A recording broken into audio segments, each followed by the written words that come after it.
Good evening. Welcome to Fate Mag Radio here on WBHM Digital Broadcasting out of Birmingham, Alabama. I am Kat Hobson, your host, and tonight's show is a step to the side for me. It's a first. I hope it's good. I had the opportunity to interview Philip Mantle. For those who don't know, Philip Mantle is someone who has been involved in ufology for so long. He's done so much. He was the MUFON contact, the representative for England. He also was the former director of investigations with the British UFO Research Association. He is an honorary member of the Research Institute on Anomolous Phenomena in Ukraine. And he is just someone who totally believes in bringing people along with him on his ride. He's obviously an international speaker on the topic of UFOs. I would love to sit through some of his lectures, and you're going to get a lot of his information tonight. You'll love it.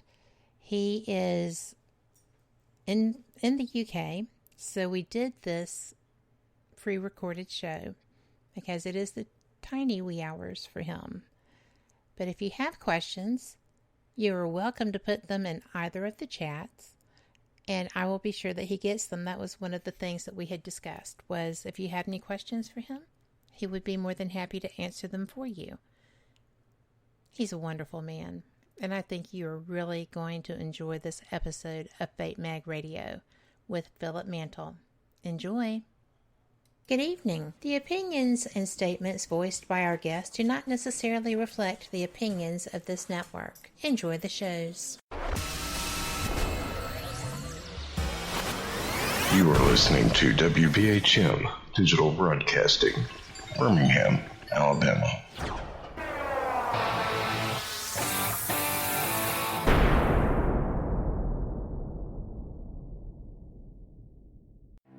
Headline edition, July 8, 1947. The Army Air Forces has announced that a flying disc has been found and is now in the possession of the Army. Army officers say the missile, found sometime last week, has been inspected at Roswell, New Mexico, and sent to Wright Field, Ohio, for further inspection. Now, historic films made in the spring of 1948 and just released show Eniwetok preparing for heavily guarded and still largely secret tests of new atomic weapons. The test's purpose is to measure atomic effects on thousands of different materials, 30,000 tons of them, not, as at Bikini, to prove military effectiveness.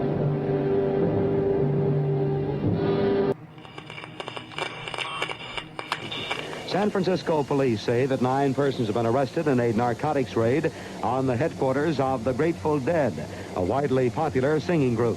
2 members of the group, Rod McKernan and Robert Weir, and their business manager, Danny Rifkin, have been booked on suspicion of possessing narcotics. 3, 2, 1, 0. All engine running. Liftoff. We have a liftoff. 32 minutes past the hour. Liftoff on Apollo 11. Tower cleared. Here we got a roll program. Neil Armstrong reporting the roll and pitch program, which puts Apollo 11 on a proper heading. I'm going to step off the limb now. That's one small step for man, one giant leap for mankind. Well, strange lights are causing a viral buzz on YouTube. Could we have caught extraterrestrial activity on a recent newscast? Brandon Arroyo investigates. As the newscast ended, the controversy began back on September 26th. What is that light shining in the back of the dark night sky?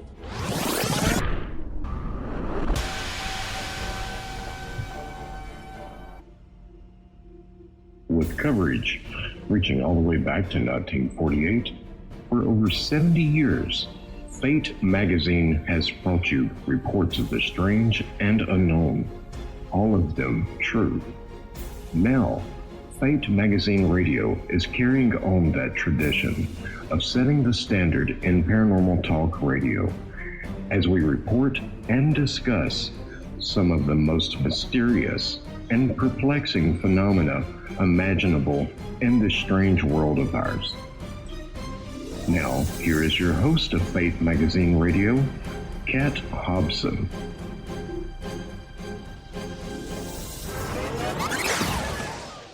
Holiday, another one had been horse riding, and I said, what have you been doing in the summer holidays, Philip? Oh, well, I went to the Spiritualist church, so it didn't attract the females at high school, I can assure you. So, and I was, my mum, although didn't have any, what we call formal education, she was an avid reader of all kinds of material. So grew up in a household that always had books around of one form or another. And so I would read what few books I could, get my hands on in this time. I mean, it was my local library. They had nothing in the school library at all. And I remember reading, Eric von Daniken's Chariots of the Gods, and I thought it was absolutely fascinating. And that was, I think, the middle 1970s, somewhere around that point when I read it. And I remember reading one particular book, although the name has long since been lost in my memory. And it had one chapter on UFOs in it. And that, really got me hooked. So I left high school in 1974 with no real idea of what I wanted to do. So, I took a number of jobs. And in 1979, I'd actually been working in Germany for a short while. Came back home, and whilst I'd been there, my mum had sent me some UFO books, some paperbacks to read. And just by chance, around the corner from where we live was one of my aunts, my Aunt Emily. And I live in West Yorkshire, Cat, which is in the north of England. The nearest big city is a city called Leeds. Okay. It's about 15 miles from where I live. They had an evening newspaper, and it was called the Yorkshire Evening Post. And my aunt brought it around, and she showed me this little advertisement in it. And it was for a UFO meeting in Leeds that coming Sunday. It was the first meeting of the Yorkshire UFO Society. Now, at this point in time in 1979 in the UK, on a Sunday, everything closed. Nothing was open, a couple of pubs, but that was about it. So I ventured into Leeds on the bus, found the location of this meeting, and I went. And the Yorkshire UFO Society was founded by two brothers, Mark and Graham Birdsall. Graham was the eldest of the two. And in this small room, in this particular location, there was about 30 people. And Graham and Mark put on a presentation, and I was hooked, Kat. I don't know if you've had you ever met. I'm sorry. Had you ever met somebody else with that interest? No, nobody that I knew at all. I didn't know anybody at this meeting. I went on my own. I just felt at home there, Kat. And, of course, one of the things they did have that I couldn't get access to was more reading material. There was a little bookstall, some old friends that became friends eventually by the name of Frank and Pat Gibson. They were selling second-hand UFO books, so that was right up my street, yes. And so for about, I don't know, the meetings used to be every month. Always on a Sunday afternoon. And after about 6 months, I'd sat there, trying to soak it all up like a sponge. And I spoke to Graham and Mark and said, that rather naively, perhaps, Kat, I thought I'll read a few books, maybe write a couple of letters to somebody, don't know who. And that would be enough, I'd find out all the information I wanted, but here I am, over 40 years later. We were quite fortunate, I think, as well, because Graham and Mark had already been involved in the subject for a number of years. And not only that, in the north of Yorkshire, there's an area called the Yorkshire Dales National Park. And there was the market town of Skipton. Above Skipton is a lot of moorland, and it's outside there is usually grouse shooting or sheep. But for whatever reason, in these hills in and around the market town of Skipton, we had a lot of UFO sightings, and somehow they found their way to us. So I was in at the deep end, really. I hadn't been involved that long when these UFO... There was a time, for example, Kat, when we had more sightings than we could handle, Oh, my goodness. So we spent... Yeah, so this went on right the way through into the mid-1980s. So, I've not only got two gentlemen who were experienced in the field, there was the phenomenon there firsthand for me to investigate as well. I was always... I'm sorry. Did you have protocols to use? Had they already devised a method to be able to investigate these? Yeah, absolutely, because Graham and Mark, like I said, had already been involved for a number of years. And they put a little, I won't call it a training manual, but it was a basic sort of do's and don'ts. First thing, if you wanted to investigate the phenomenon, their highlighted was to get to know your own area first, where you lived. Sure. Find out where the local airports were. Is there a helicopter pad? And so on. I was also, had a long-standing interest in astronomy, so I knew the various stars and planets and meteor showers and this kind of thing. So it was. A grounding in that respect, and also just some common sense approach. If you were going to speak to a witness, be polite. Don't ask leading questions. Ask permission if you can record the conversation, or if you can take a photograph. All this kind of thing. Right. So that protocol was there for us to follow, and it did the job. But because in these areas that we're talking about, some of them were not remote. You can't go anywhere that remote in Britain because we're that small. But they were a close-knit, small community. And so we were outsiders that turned up on the doorstep, But we found out a lot of other things as well, Kat. For example, I remember one sighting we went to talk to someone about. They'd written to us. And it was in a small village in North Yorkshire. Quite a rural place. And when I say village, it was just in maybe 10 houses. And there was, moors and fens behind them. There was no main road, no nothing. So when we got there was no numbers on the doors. So we'd got a number on this letter, but there was no numbers on the door. So we didn't know which house we were going to. This was Mark Birdsall and myself. So we just knocked on the first one. And we asked if Mr. So-and-so lived there, and they said, no, he's at that house over there. But they said, have you come about the ghost dog? Said, no. Oh, my gosh. And, of course, there was this legend of the ghost dog going down through the village. And all it was, when it turned out, all they saw was two red lights that would wander down the village and over the hills. These were the eyes of the ghost dog, of course. So we found out that not only was there UFO sightings in these areas, but there was also the paranormal, myths and legends and folklore and a whole host of other material. And we found out that whilst at that point in the early 1980s, we had we'll call it a flap, a lot of sightings reported. We found out that these areas always had sightings, Kat, to a lesser or greater degree.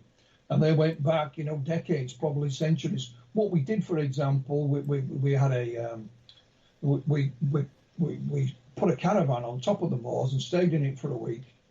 And we did some local publicity, and people came to speak to us and report their sightings. And through that was one of the ways we found out that sightings had gone on, down the years. And on a whole host of things. I mean, you name it, it happened in these areas. That's so interesting, because it's very rare that you get everything together.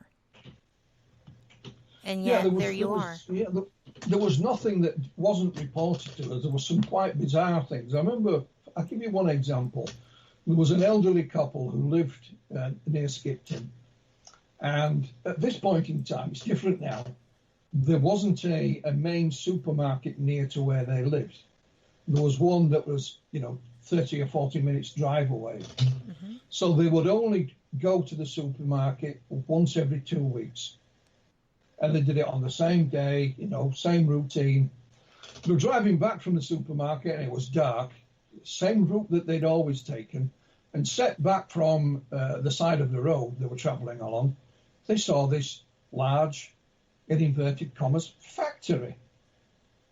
And this factory had all these windows in it that were all lit up as if, it was working full steam ahead. And they commented on it. Bearing in mind, this couple had lived in this area pretty much all of their life. Right. So 2 weeks later, they go back to the supermarket. They're driving home, same route, same road. I mean, you had to go the same road. There weren't that many roads, Kind of locked into that path, yes. Yeah, of course, there was no factory there at all. It didn't exist.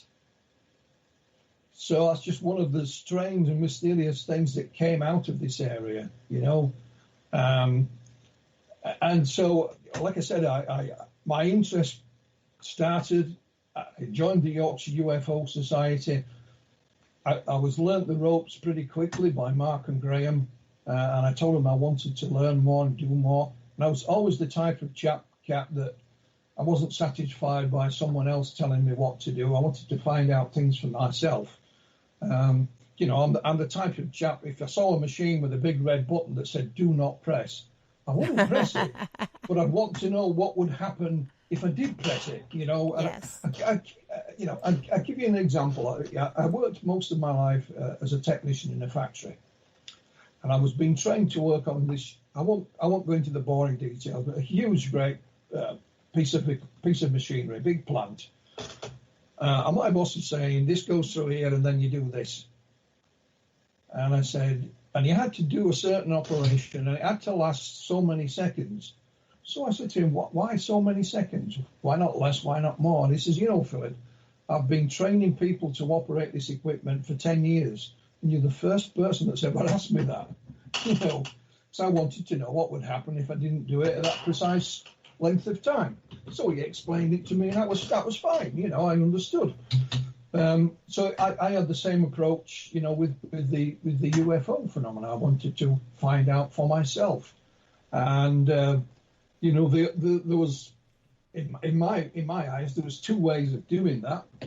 One was to speak to the people who had witnessed the phenomena, and try and confront it myself, up close and personal. Try and observe it myself. So, that was me up and running. That's how I got involved, Kat. Well, it certainly did. It certainly did keep your interest for your life, because when it did. You just continued that work. That fascination was just kind of overwhelming for you, I guess. Well, yeah. I mean, we started our own little publication that we made by hand, and there may be some of your listeners that will know the name of Graham Birdsall. Graham went on to publish UFO magazine here in the UK, was hugely successful, sold, in its tens of thousands. Graham staged some extremely large conferences down the years. Sadly, he died a few years back, all of a sudden, and the magazine, died with him, which was a great loss. Yes. But, I got to the stage with the Yorkshire UFO Society that I wanted to know more. So I moved on, and I joined a national organisation then, which was the British UFO Research Association, BEYOND for short. Yes. And their main sort of gatherings were in London, but they were a national organisation. I joined them, became an investigator for them. I served on their sort of ruling committee, if you want to call it that. And eventually, a few years down the line, I became the director of investigations. I also served as press officer, conference organizer, and a whole host of other things. And eventually my time was up with BEYOND, and I moved on. I was MUFON's representative for England for a number of years, where MUFON was under the steward of the late Walter Andrus. And, I began lecturing myself, doing talks myself. I've talked at various places and doing all kinds of things. And then I finished my time at Bufora, decided not to sort of get myself involved with UFO groups anymore. There's a lot of politics involved. And I just continued myself. I took seriously ill in 1999. So I had to sort of leave things for a while.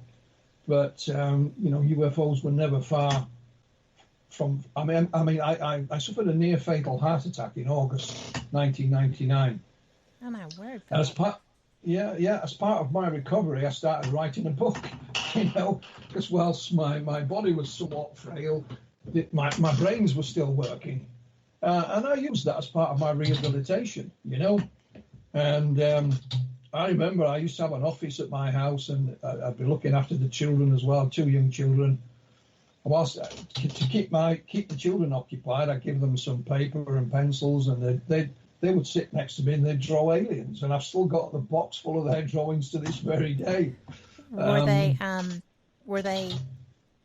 Had they had any experiences that they were drawing from, or were they drawing from your experiences and learning?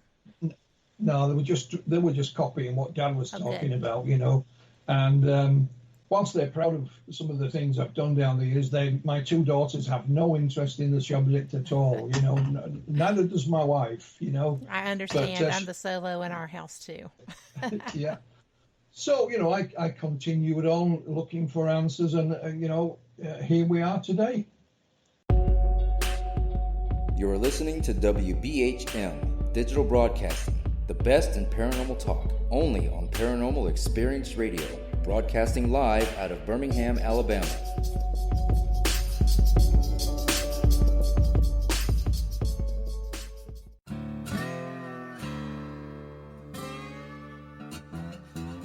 Oh, come on. I'm Southern, but... Nope. That'll do. Hello. I am Kat Hobson, host of Paranormal Experience here on WBHM Digital Broadcasting out of Birmingham, Alabama. I enjoy having guests from all areas of the paranormal, from ghosts to ufology to cryptids and beyond. You'll find some of the best researchers in their fields bringing you some great information. Join me on Wednesday nights from 8 to 10 p. Eastern here on WBHM Digital Broadcasting. Since 1948, Fate magazine has brought you reports of the strange and unknown, all of them true. Fate Radio is carrying on that tradition, bringing you the unusual, macabre, strange, and bizarre. Join host Kat Hobson Sunday nights from 8 to 10 p.m. Eastern on WBHM Digital Broadcasting.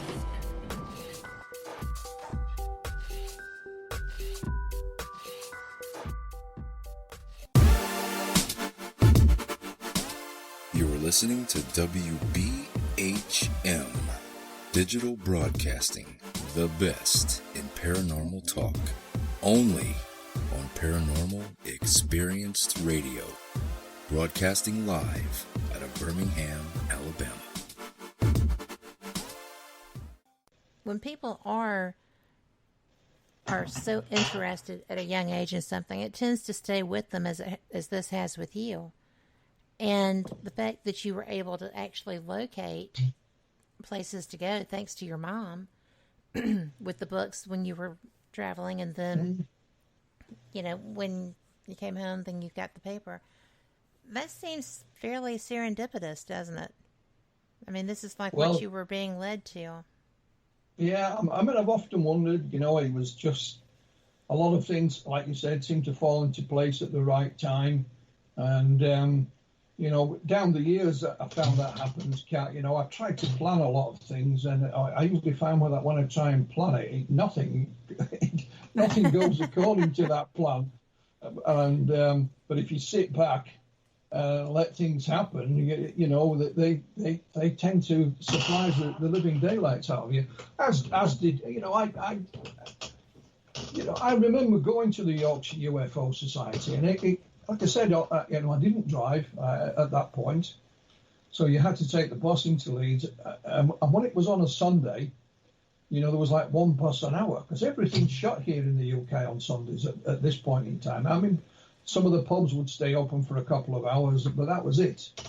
So you're wandering through Leeds. There was no one to ask where this place was, but I managed to find it. And then Graham and Mark, especially Graham, Graham was a larger-than-life character. He was a big, tall chap anyway. He was, well over 6 feet tall, but he had a big personality, so you were made very welcome as soon as you walked through the door. And there were other people there as well, and we sort of had a core of people that would turn up to every meeting and would get involved in all the things that we were doing and so on. So, there was that social side of it as well.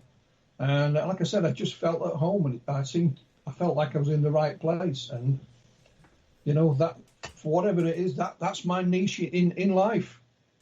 I think that's really neat. That's kind of how I got involved with my side of things too. It's just kind of the paths lead. Out of curiosity, in the course of all of your work with the different organizations, did you have an opportunity to run across and speak with Erich von Däniken? Yes, I met Erich in Vienna, in Austria. I couldn't tell you the year now without looking in my files. I think it was the early 1990s. I was invited to speak at a conference in Vienna, Austria. And so my wife and I travelled to the conference. It was held right in the centre of Vienna at a hotel, so we didn't have to leave the venue. And Erich was the keynote speaker. And the day before the conference started, there was a press conference, and I was sat with him. And then that evening, we all had dinner together, and I was again fortunate enough to sit next to Erich at dinner, and we had a lovely chat. And I found him to be a very friendly, welcoming chap. He was no sort of, I'm a big-time best-selling author or any of this kind of stuff. He was just one of us, And I remarked that he had this was in sort of October, November time. So there was even a little dusting of snow in Vienna. Well, Erich had got a lovely suntan on him. So we were talking about where he'd been on his travels, to get such a lovely suntan. And so, yes, he probably would never remember me if I met him again, and I wouldn't blame him for that. But I remembered, it takes you back in time when you meet people like that, because I remembered reading, Chariots of the Gods as a young man and finding it fascinating. And here I am sat with the gentleman that wrote it. And probably unconsciously, that book and maybe even the movie of Close Encounters, which came out here in 1978, probably had an effect on my interest as well. But, it wasn't that obvious to me at the time. But it was really nice to meet him. I was fortunate enough to be at two different events a couple of years ago that he was participating in. And he so impressed me. I caught every lecture that he did, and he was participating, of course, in group lectures as well as his personal one. He was Indiana Jones before they even designed the hat. I mean, yeah, absolutely. He was everywhere. I find him fascinating as well. But, well, the way I look at Erich's, theories and his research, especially with that first book, Chariots of the Gods. yes. For me, what that book said, you didn't have to look at the individual artifacts he was talking about, but you looked at the book in its entirety, and basically what it's saying to you is just to ask questions and don't accept everything that you're told on face value. And that was the lesson I think I learned from that book, because what Erich was doing, saying I have a theory, and I don't necessarily believe that conventional archaeology / history has got things right.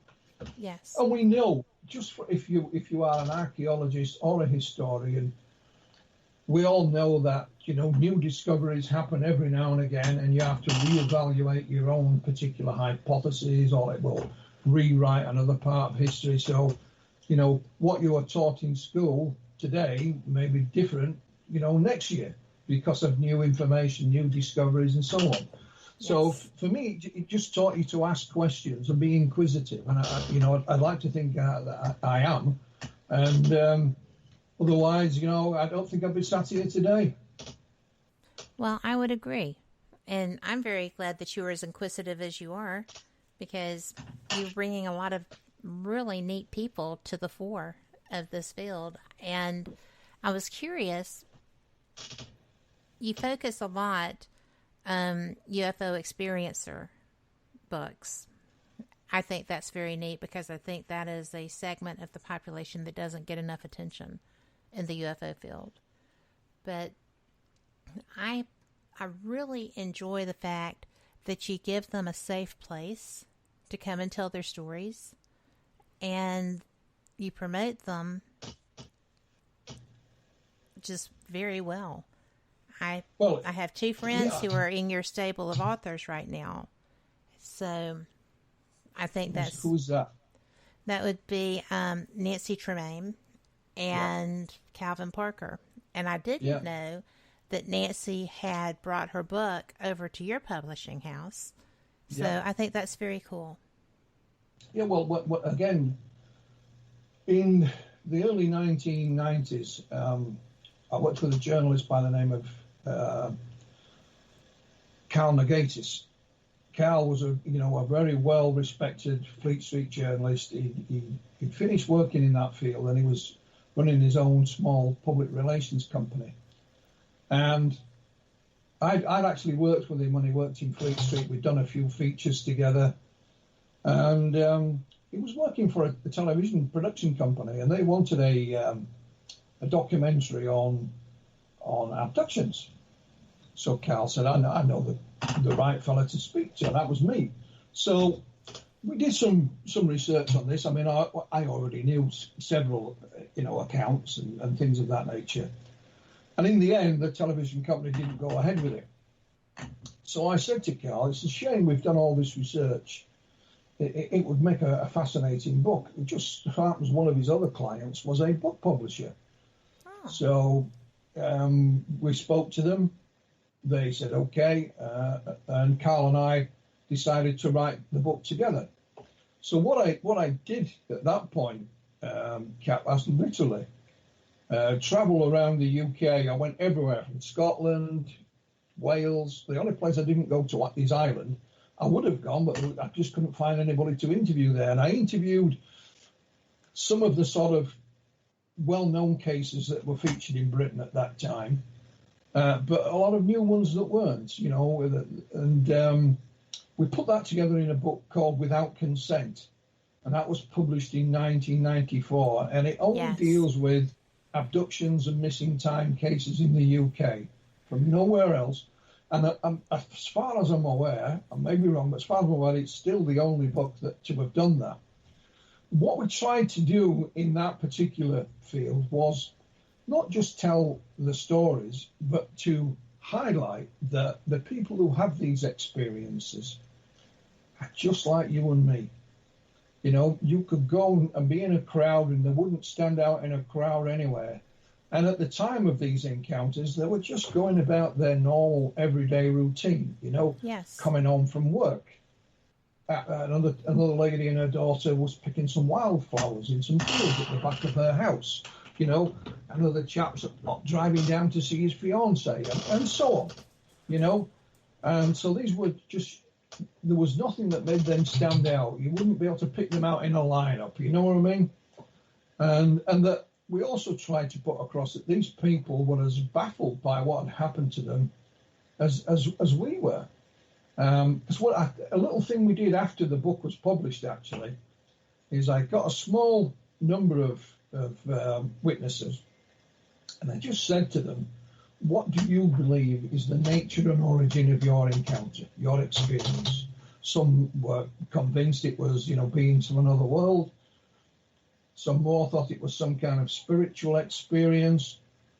A few more said, I've not got a clue for it. I have no idea, We even had one young man who said it must have been the Russians. He didn't really mean that, but it was just his way of coping with what happened to him. At that point, the Russians were the bad guys. so it must be them. But he didn't really believe that. And I think that, the book does exactly how we designed it, and to show that these experiences are baffling, not just to the general public, but even to the people that have them as well.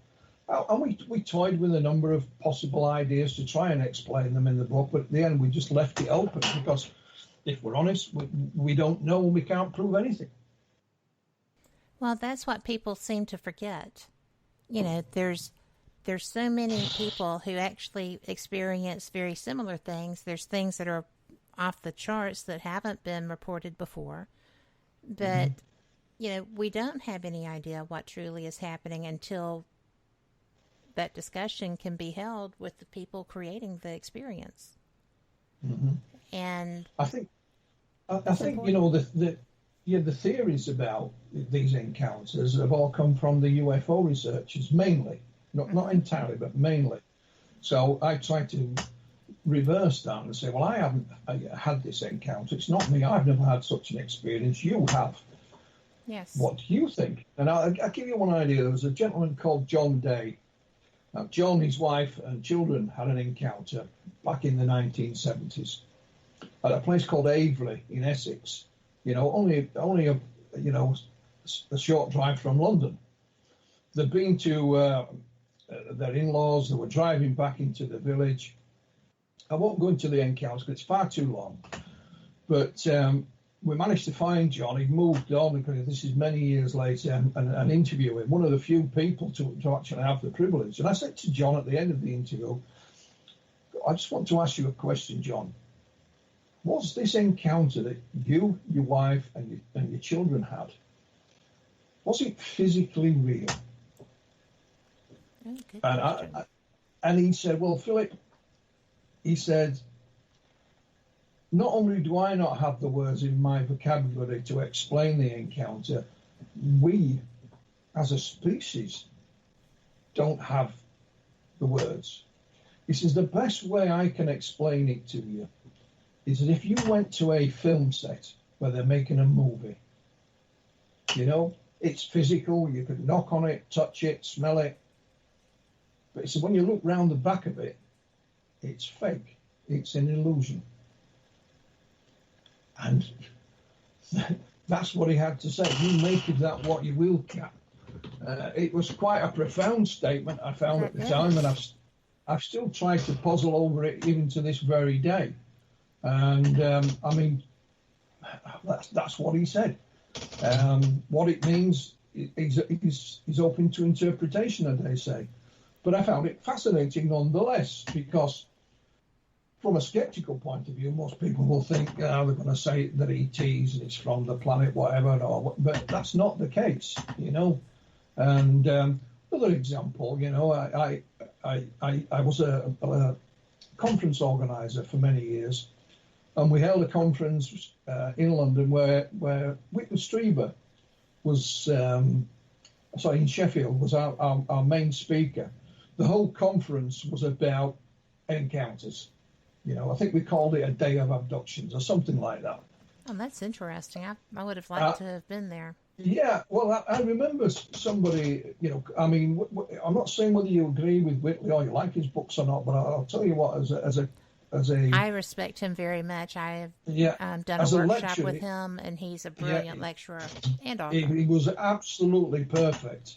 And then we had a Q&A at the end, of course, and somebody said, are we getting any closer to finding out what's going on, Mr. Strieber? And again, he said something that I've still found quite profound. He says, we're learning to ask better questions. Yes. And I thought, well, he's spot on, and that has always stuck with me as well. I've spoken to Whitley since then. I don't think he remembers saying it. It was just something spontaneous, maybe. I don't know. But I found it fascinating nonetheless. So those are two profound things about the encounter phenomena that really have stuck in my head. One with Whitley Strieber and one with John Day. So make of it what you will. Well, I think that's fascinating. I think that with John Day's response to you, you can almost envision somebody trying to put out a facade that's going to make the experiencer more comfortable. There's not that many instances with experiencers that I've heard or interviewed where somebody cared much about making them more comfortable. They were generally trying to get things done. But I've talked to some people who had very famous experiences who said that, when their abductors realized how upset and kind of out of control they were, they went to pretty severe lengths to try to lessen that anxiety. They didn't continue, they didn't just keep on mechanically. So maybe he was inferring something like that they had created an environment that they thought he would feel comfortable with, but it was obviously not their real environment. Could well be. That's an interesting idea. Yeah, I mean, it's a bit like the movie Contact, where she goes through the thing at the end, and of course it goes to the planet Vega, and they create an environment in which she feels, at home. Safe. And safe. yeah, and so who knows? But I just found it, quite a profound statement at the time, and still do now. But I'll tell you one of the things we did find, Kat, and this is not with every case. What I call, or I've called for myself, I've called side effects from the encounters. And we found with a number of abductees, more than I expected, is that after their encounter, they became interested in environmental issues, or they had some kind of artistic or spiritual awakening. For example, I interviewed a young man called David at a place called Pwllheli, which is in northwest Wales. And David was only a young man when he had his encounter, walking home one evening. And David worked in a local restaurant. And, by day, David had long hair and denims. I used to be exactly the same when I was his age. And so I'm interviewing him, and he said since his encounter, he'd started to write spontaneous poetry. And he said, I've literally written it down on napkins in the restaurant, in the hotel. And he swore, don't you ever let my friends know that I write poetry. Because here's David with his long hair and his denims. It wouldn't have been cool, But we also had another lady called, I forget her name now, beg your pardon, Elsie Oakinson. She lived in the Midlands here, near a town called Northampton. And after her experience, she became a spiritual healer. And Elsie had no doubt that this all led back to her encounter. So I called it, like I mentioned, John Day. John, at the time of the encounter, was what we call a chipper. He was a carpenter. He worked on building sites.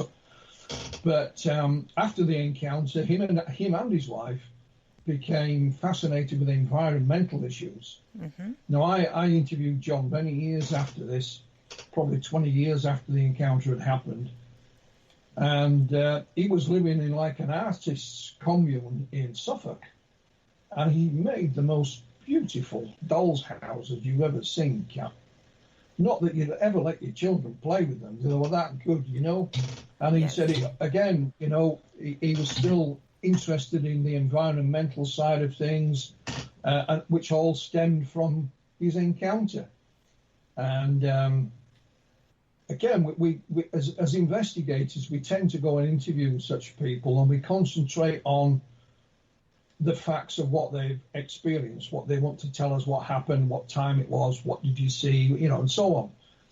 But I think it's one of the areas we haven't concentrated on is, has anything happened to you afterwards? And I don't mean encounter-wise. Has there been a change in your life in any way, positive or negative, I agree. I think that's one of the, I really do think that experiencers do not get enough attention for what they have been through, because not only is it traumatic, but as you're mentioning, it's educational too. And a large number of them talk about environmental things. You know, you have to save the earth. Why are you using nuclear? You should be, the weaponry, even to the point of shutting down things. It just is, it's like maybe they've already been there, done that, and they're trying to prevent us from going down that road. But they are very focused, and I think we should listen more to them, but that's just me. But I find... You're listening to WBHM Digital Broadcasting, the best in paranormal talk, only on Paranormal Experience Radio, broadcasting live out of Birmingham, Alabama.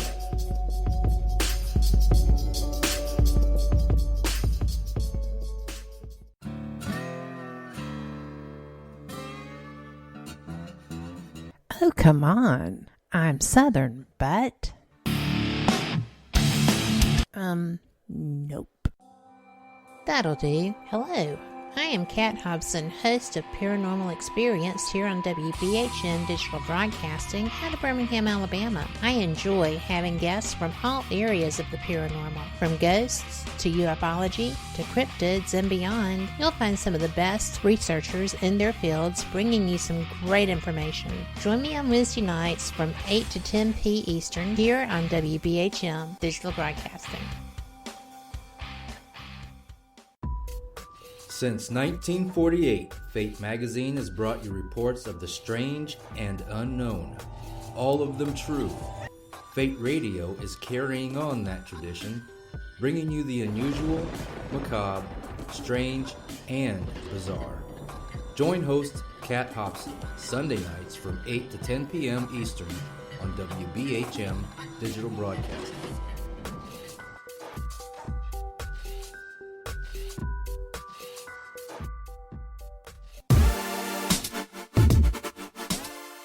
Listening to WBHM Digital Broadcasting, the best in paranormal talk, only on Paranormal Experienced Radio, broadcasting live out of Birmingham, Alabama. I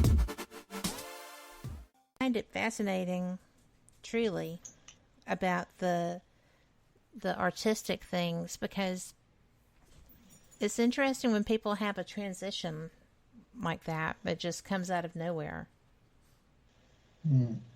Well, I mentioned the lady there from Northampton, Elsie Oakenson. You know, Elsie was very positive about her encounter, because she was getting on in life. She wasn't a youngster when this happened to her. And she said, you know, it had changed her life completely for the better as far as she was concerned. You know, she was married, you know, she had children, she had a career. Her husband was a police officer, lived in a small village near Northampton, but she said it changed her life. She said, I've been on television, I've done lectures. None of this would I have ever done had it not been for this encounter. Then she became, you know, a spiritual healer. And believe it or not, I once ran a course at an adult education college here in West Yorkshire, and it ran for 10 weeks. It was just one session per week for 2 hours on an evening, and we had a different subject every evening. So one evening I asked Elsie to come along and said, instead of me telling you, you know, with a nice class full of students from all ages, you can hear it direct from the horse's mouth. You know, you can speak to a lady who has had such an encounter, and she was, you know, she was as happy to do it as I was, and so she looked upon the encounter being very positive. However, I mentioned that young man in Pwllheli in North Wales, David. Yes. He looked upon it. It frightened the living daylights out of him, and I mean that in every sense of the phrase. I didn't realise that at the time. I remember going to this scene of where it happened with David, It's just a field, there's nothing there. And I have a photograph of him standing there, and he was absolutely frozen solid. So, yeah, he didn't say anything, but what happened was when the book came out, I sent copies to a number of the people featured in it as a way of thank you, And I sent one to David, and he acknowledged he'd received it. And I think it was about 3 years later, I got a letter from him saying that he'd finally plucked up the courage to read it. Because unbeknown to me at the time, he still had nightmares about the encounter. And he went for hypnotherapy to help relieve the nightmares. Not regressive hypnosis. David remembered everything that happened, but hypnotherapy. And he'd finally come to terms with it, so he plucked up enough courage. He was now married, had started a family of his own. So it took him 3 years, to come to terms with things. And he still looked upon it very negative. Yes. But he still wrote his poetry, it still popped into his head.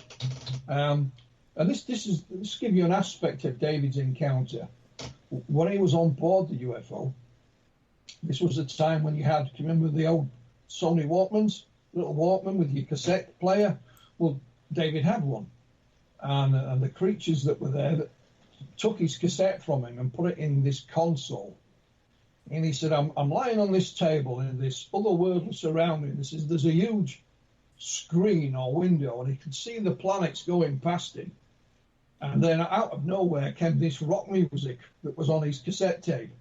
And it really freaked him out. It really did. It's as if it wasn't weird enough what had happened. Then they have this rock music blaring out on this thing. Yes. And my goodness. Yeah. And David was actually picked up by a police officer wandering home, and took him home. And he was so scared that his mum went to the local library and she found one book on UFOs, and there happened to be a UFO group mentioned in Oxford, of all places. Bear in mind, she's miles away from Oxford. She's in northwest Wales. But she phoned them, and they said, we'll make an appointment to come and see him. So that night, David is still terrified, and it started to snow. So she put him in the back of the car, and she drove all the way to Oxford, unannounced, and turned up on their door. And David was cowering in the back seat, But that's how scared he was. That's how frightened he was of what had happened. That's terrible. So you've got two sides of the coin there. You've got a young man scared out of his wits, but then you have Elsie in Northampton who was the opposite. She felt special. They'd chosen her for whatever reason, and she had this gift of being a spiritual healer now. So you're both sides of the coin. So those are what I call, side effects. They don't happen with everyone. And I think it's one of the aspects that still needs to be investigated. I don't think we ask those questions, Kat. I agree with you. I was fortunate enough to participate in an experiencers group at an event. And it was really kind of weird. It was an event I was there as press to cover. But I felt that I had an experience that I couldn't get a grasp on. So I went just to listen to people describe what had happened to them and be supportive of each other. And I put my media hat on the rack outside the room and went in as me. It was really very interesting. And I can relate to both of those people that we're discussing because I got very uncomfortable for no real reason. I don't know why it was so bothersome, but I got very uncomfortable in that session to the point that I went and talked to the leader of it afterwards, and I said, thank you, but I don't think I'm going to do this again. It was very, and she said, well, generally when people have that reaction, there's a reason for it. And if you want to delve deeper into that, and I was like, I think I'm good right now. But thank you. Mm-hmm. And thank you so much for letting me listen to other people, because I would never share anything that I heard in there, and I didn't really know that that's what the experiencer groups were for. So it was a neat thing, but I would say it would be split maybe 50-50, and positive versus negative on skill sets that they hadn't really known about or awareness that they hadn't acknowledged to none. There are a lot of questions that we need to get around to. Yeah, and I'm glad that you looked into that.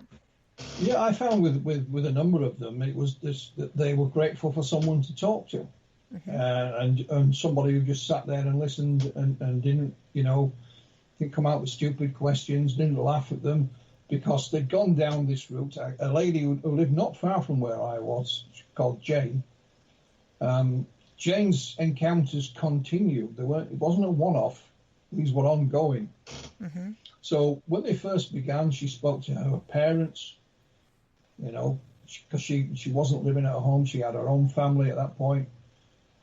They didn't know what to do. She spoke to friends. They didn't know what to do. So she went to the doctors.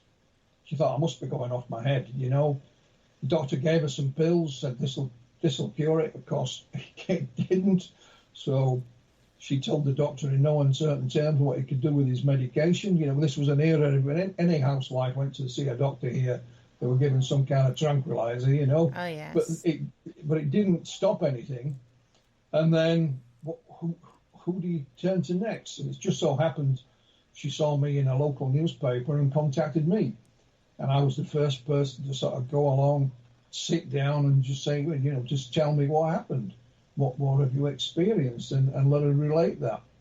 And just asked a few simple questions, and she was grateful of that. And I spoke to her on many occasions. But Jane, the way she looked at it was very sort of practical and down to earth. She had an on-running series of encounters. They hadn't done her any physical harm, her health wasn't affected in any way, or her family's, and she had no control over these experiences. So she decided just to go with it, not causing me any harm, in that respect.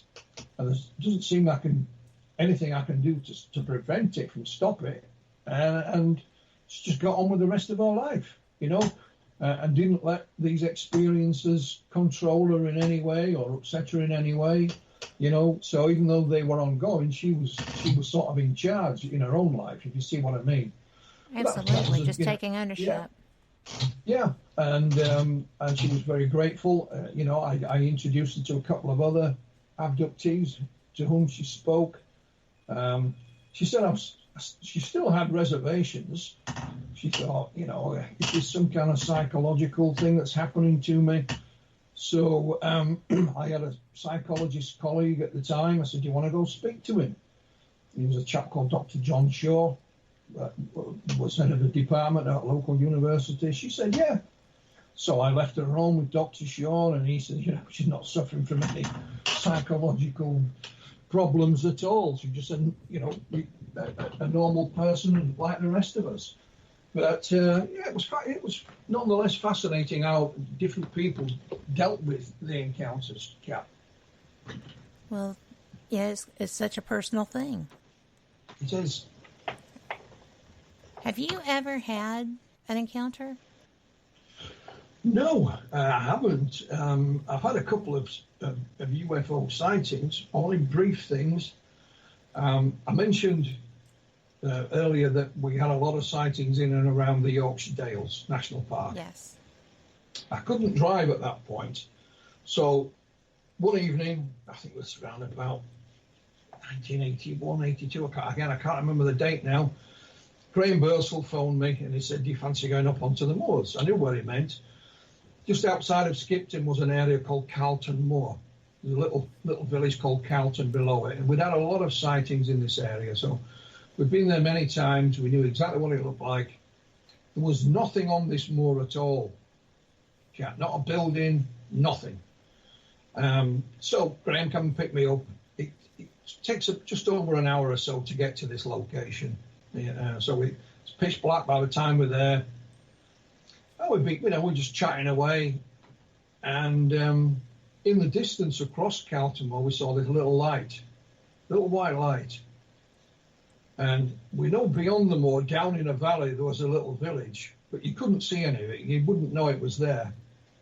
So Graham said, come on, we'll go and have a look. Now, Graham used to drive like a maniac cat, So this is on the moors. There is no lights, it's pitch black. Now, in this area, all the fields are all surrounded by what we call dry stone walls. So there's all stone walls around them. And I'm in the passenger seat.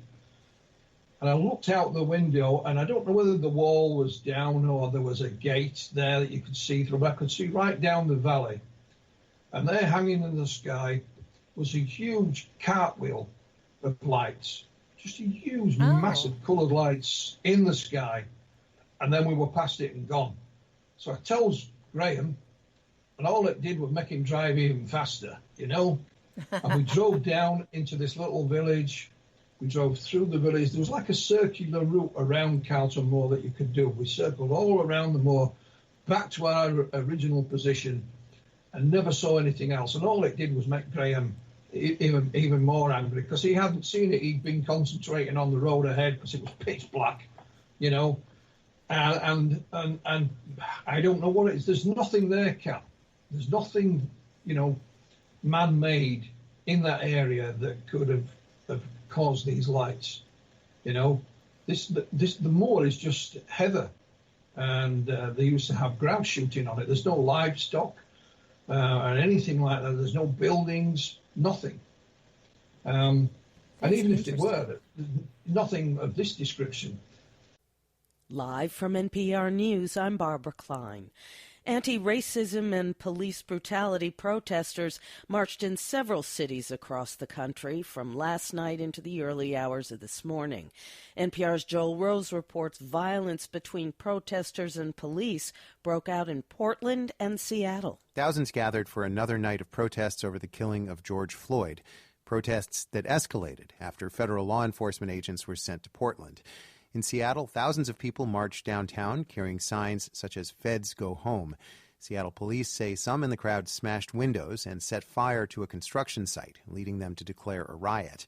Police say 21 officers were injured and dozens of people were arrested.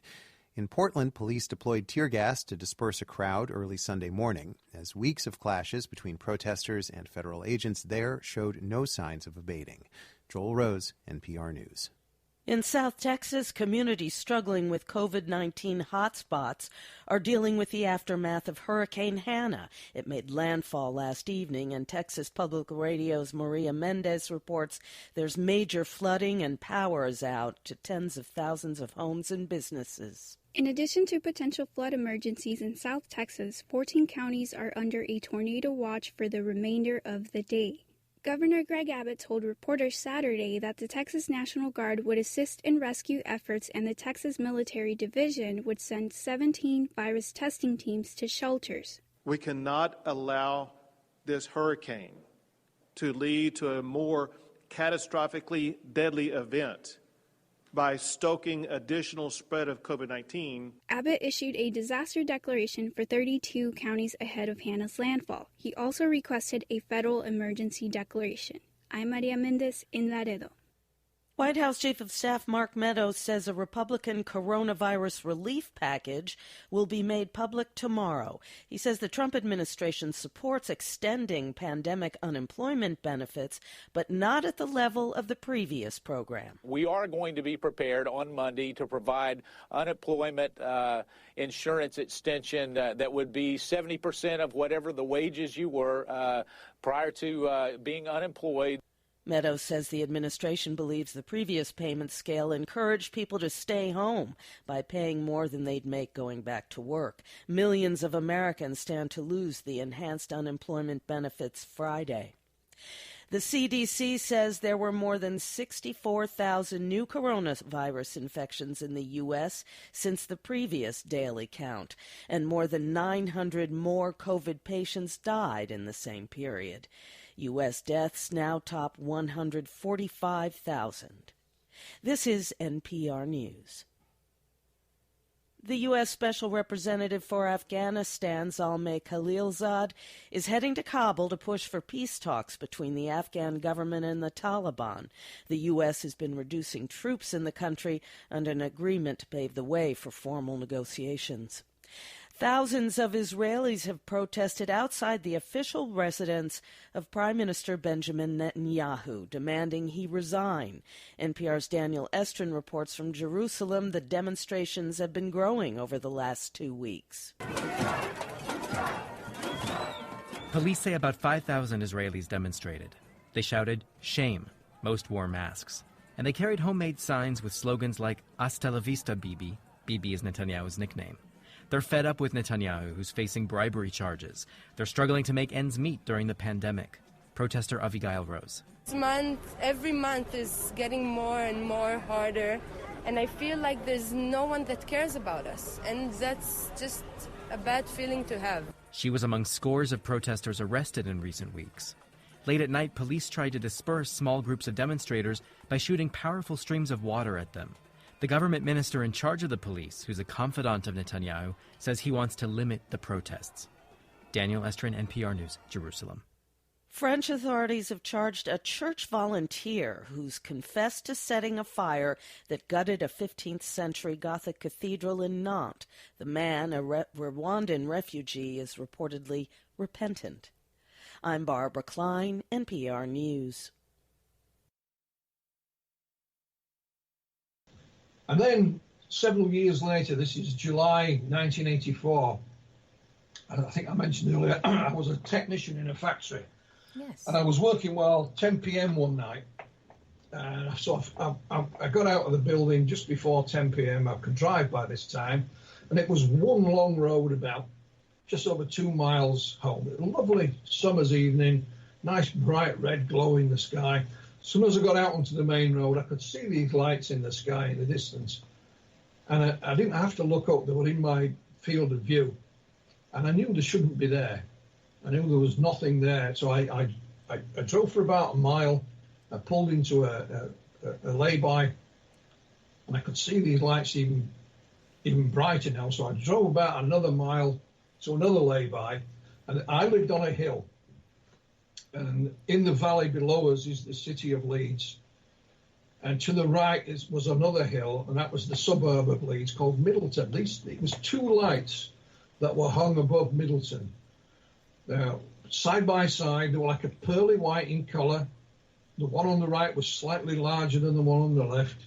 And I'm stood there watching these things, and they just disappeared before my very eyes. They didn't go up, down, left, right, just gone. So I got home, I phoned Mark Birdsall, my colleague, and told him. And then I went back to work the next day in the factory. And several of my colleagues who'd driven home either the same route or a similar route to me, they'd seen it. You know, you couldn't miss it, Kat. You didn't have to look up. It was in your field of view. And, of course, you know, the phone calls started coming in and letters coming in. Well, lots of people saw it that evening.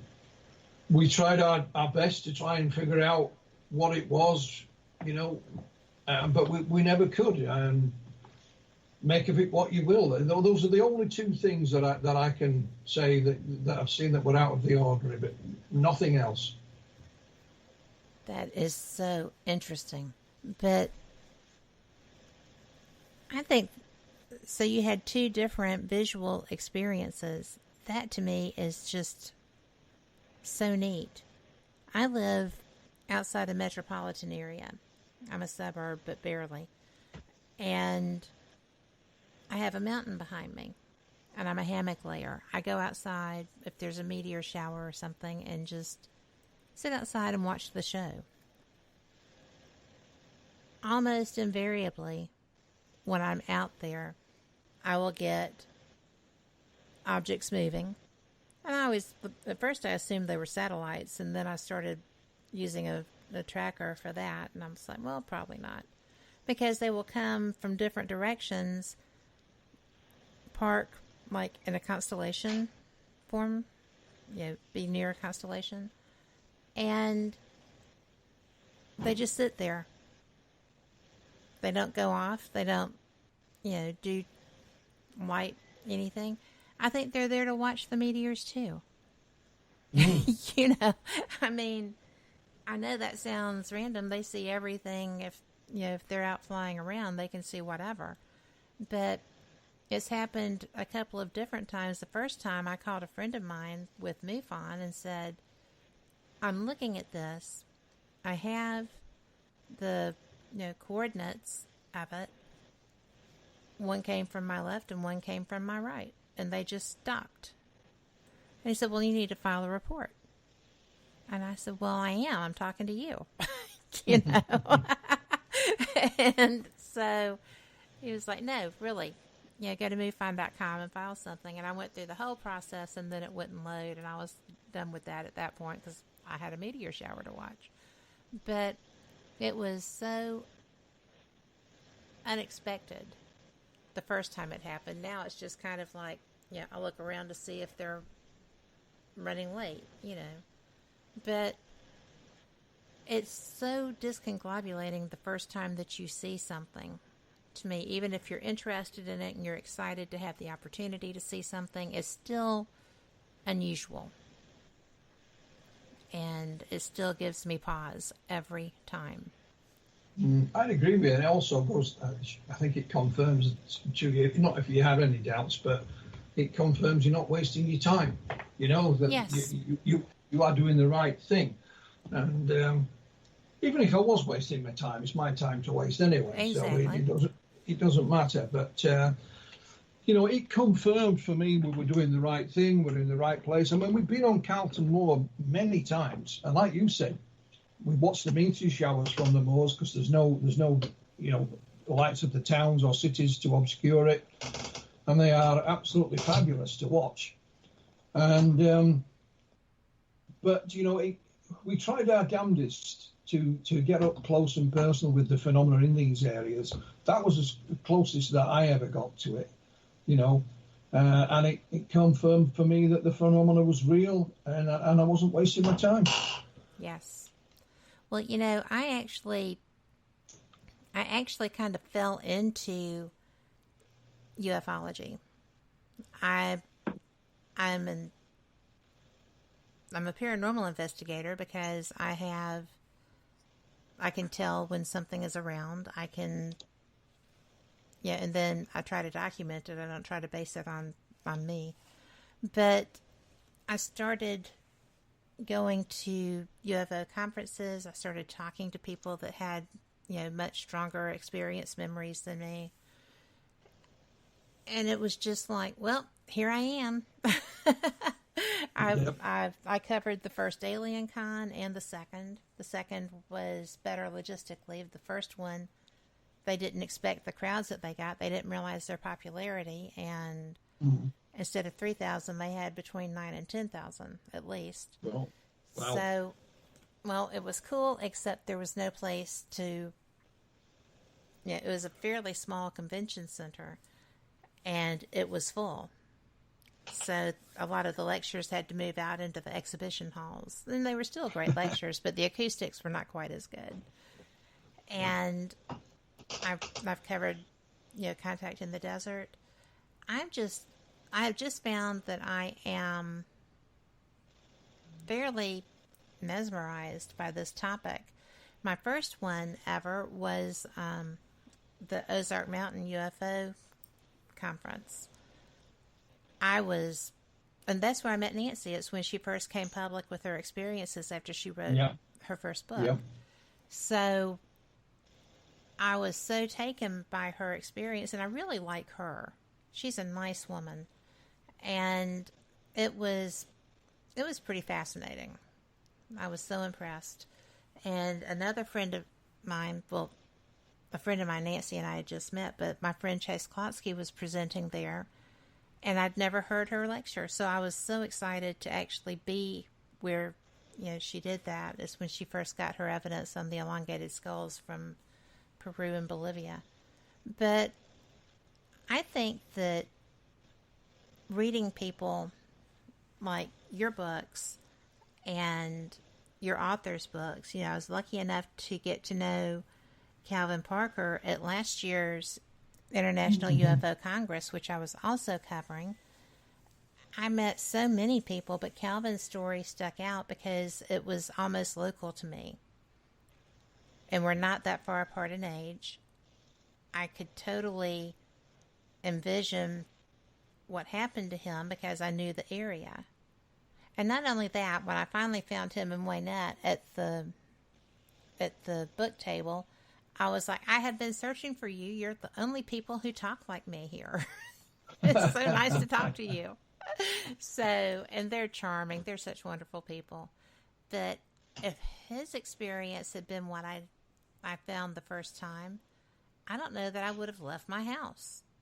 And they were very unusual in that they didn't try to hide it. They were freaked out by what happened. They went and made a police report. Yeah. Well, so it's one of the most well-documented cases that there are. Yeah, well, you know, again, as I was mentioning earlier, you know, I'd read about Calvin and Charlie's encounter in Pascagoula on October the 11th, 1973, in a magazine in the 1980s, and it always fascinated me. And in the 90s, I was a conference organizer, and we tried to track down Charles Hickson to see if he would come and speak. And we knew he'd done a couple of conferences, but we couldn't find him. And when I started flying Disc Press, I knew that I looked online, and I knew Charles Hickson had written his own book with a chap called William Mendes. And you know, it was long out of print, and if you wanted a second-hand copy, it cost you an arm and a leg. So I managed to find the owners of the book, and I got permission to reprint it, UFO Contact Pascagoula. And I thought, I know Charlie's deceased, but as far as I'm aware, Calvin's still alive somewhere. I had no idea where. I thought it would be nice, perhaps, if I could find him and just do a quick interview with him and put the interview in the back of this reprint. So I went on a quest to try and find Calvin, and it took me 3 months. And it was a colleague, a long-standing colleague, Martin Willis. And he'd interviewed him, I think it was in 2013, with it being the anniversary at that point. And he still had his email address, so he gave me it. And I emailed Calvin, and I was amazed I got a reply. You know, well, he is a social guy. Well, it was an old email, you see, an old email address. I wasn't sure if it would still be active or anything like that. And we knew that Calvin had stayed out of the limelight. Anyway, I managed to get a phone number off him. Bearing in mind, all I'm looking for is an interview, nothing else. And when I finally got to speak to him, I explained, you know, what I was looking for. And he was polite, a little bit evasive, but I don't blame him because he is a chap from England who doesn't know. Unbeknown to me, his wife, Waynette, had suggested he write his own book. And along I comes, and he mentioned it. So I said, well, maybe I can help you with that. Cutting a long story short, we agreed to work on a book together. And Calvin wrote the book, Pascagoula, The Closest Encounter, which was, you know, the full account of his experience for the first time. It did feature some of what had happened to Charlie, of course, because the two of them together were part of the same story. And the book became a bestseller. You know, Calvin was amazed. He then went on, like you said, he did a few UFO conferences and what have you. But what surprised us, we knew that where the incident took place in Pascagoula was right next to Highway 90. Huge, great bridge goes across the river. So it's not out in the middle of nowhere. We thought maybe one or two people might come forward. And we were amazed. You know, people have come forward left, right, and centre. And not only that, you know, Calvin had been regressed. He had another encounter in 1993. He was regressed by Bud Hopkins in 1993. managed to acquire the tape of that session, although Bud is sadly no longer with us. His archive is housed with Dr. David Jacobs, and he managed to locate the tape for me. We transcribed. Found out also that in the 1980s, Charlie Hickson had also been regressed twice by Bud. So we got the tapes of that there in there. And then we had the opportunity of some new hypnosis with Kathleen Marden. Mm-hmm. So she was in Pascagoula and regressed Calvin once again. And then all these other witnesses came forward. So we published the second book, which was Pascagoula, The Story Continues. And all of that information is in there. And you know, Calvin was as astounded as I was, and things were going great. And then we started to find out other things that were not related to eyewitnesses as such. We found out, for example, that in 1976, an Italian television company called RAI, spelled R-A-I, made a two-part television movie about Pascagoula. Calvin had no idea. I even managed to get a copy of it. I didn't know that. Yeah, and then we found out that in 1975, I think it is, one of the probably best-known bands around the world is Fleetwood Mac. Yes. They recorded a song called Hypnotized, which is all about Charlie and Calvin. Get out of town. And it's supposedly one of their classic songs, you know. And then in 2012, we found out there was a British musician who goes by the name of Janus, Janus. He does electronic music. He did a whole album about the Pascagoula case. Then last year, two American songwriters, award-winning songwriters called Johnny Cobb and Jerry McCoy, got hold of Calvin's books, and they wrote a song called Blackwater Blue Moon, which again is all about Calvin's encounter. Yes. Believe it or not, Kat, today's the 26th, yeah? Mm-hmm. Yesterday, literally yesterday, a Norwegian musician whose name I couldn't probably pronounce, but I think it's Jet Lindstrom or something along those lines, released a track, and it's called The Alien Abduction of Calvin Parker. And again, it runs for about 6 minutes. It's electronic music, but intermixed with the music is Calvin recounting some of the things that happened to him. Wow. And I've literally been communicating with this Norwegian musician today and putting a little article together about it. And it's fascinating. You know, all these kind of things have happened. Calvin has signed with a producer in California to work on a screenplay. Maybe they'll be able to get a movie, but we don't know. But we found all this and a lot more. Now, for those who were not aware, Calvin and Charlie were fishing on the Pascagoula River that night when these blue lights came from behind them. They turned around, and there is an object. These three creatures came out. Calvin calls them big ugly. Yeah. Because they were wrinkle-skinned, with no neck. They pointed protrusions out of the side of the head and out of the front. Their legs didn't move. They floated across the ground. Two got hold of Charlie and one got hold of Calvin. Calvin was petrified. And Calvin said he felt like they gave him an injection. And it calmed him. They were taken on board. This thing came out of the ceiling, a small instrument, and seemed to circle around Calvin before they were deposited back. On the way out again, he believed he was given another injection to calm him down. And of course, they phoned the police, the sheriff's department. They were interviewed there and so on. When I got in touch with Calvin, I asked if he got any documents or photographs or anything like this, but they'd all gone. They were washed away in Hurricane Katrina, because he still lives not far from Pascagoula in Mississippi. Yes. So I set about trying to get hold of photographs, documents, and like I said earlier, I'm the type of gentleman who will ask the question.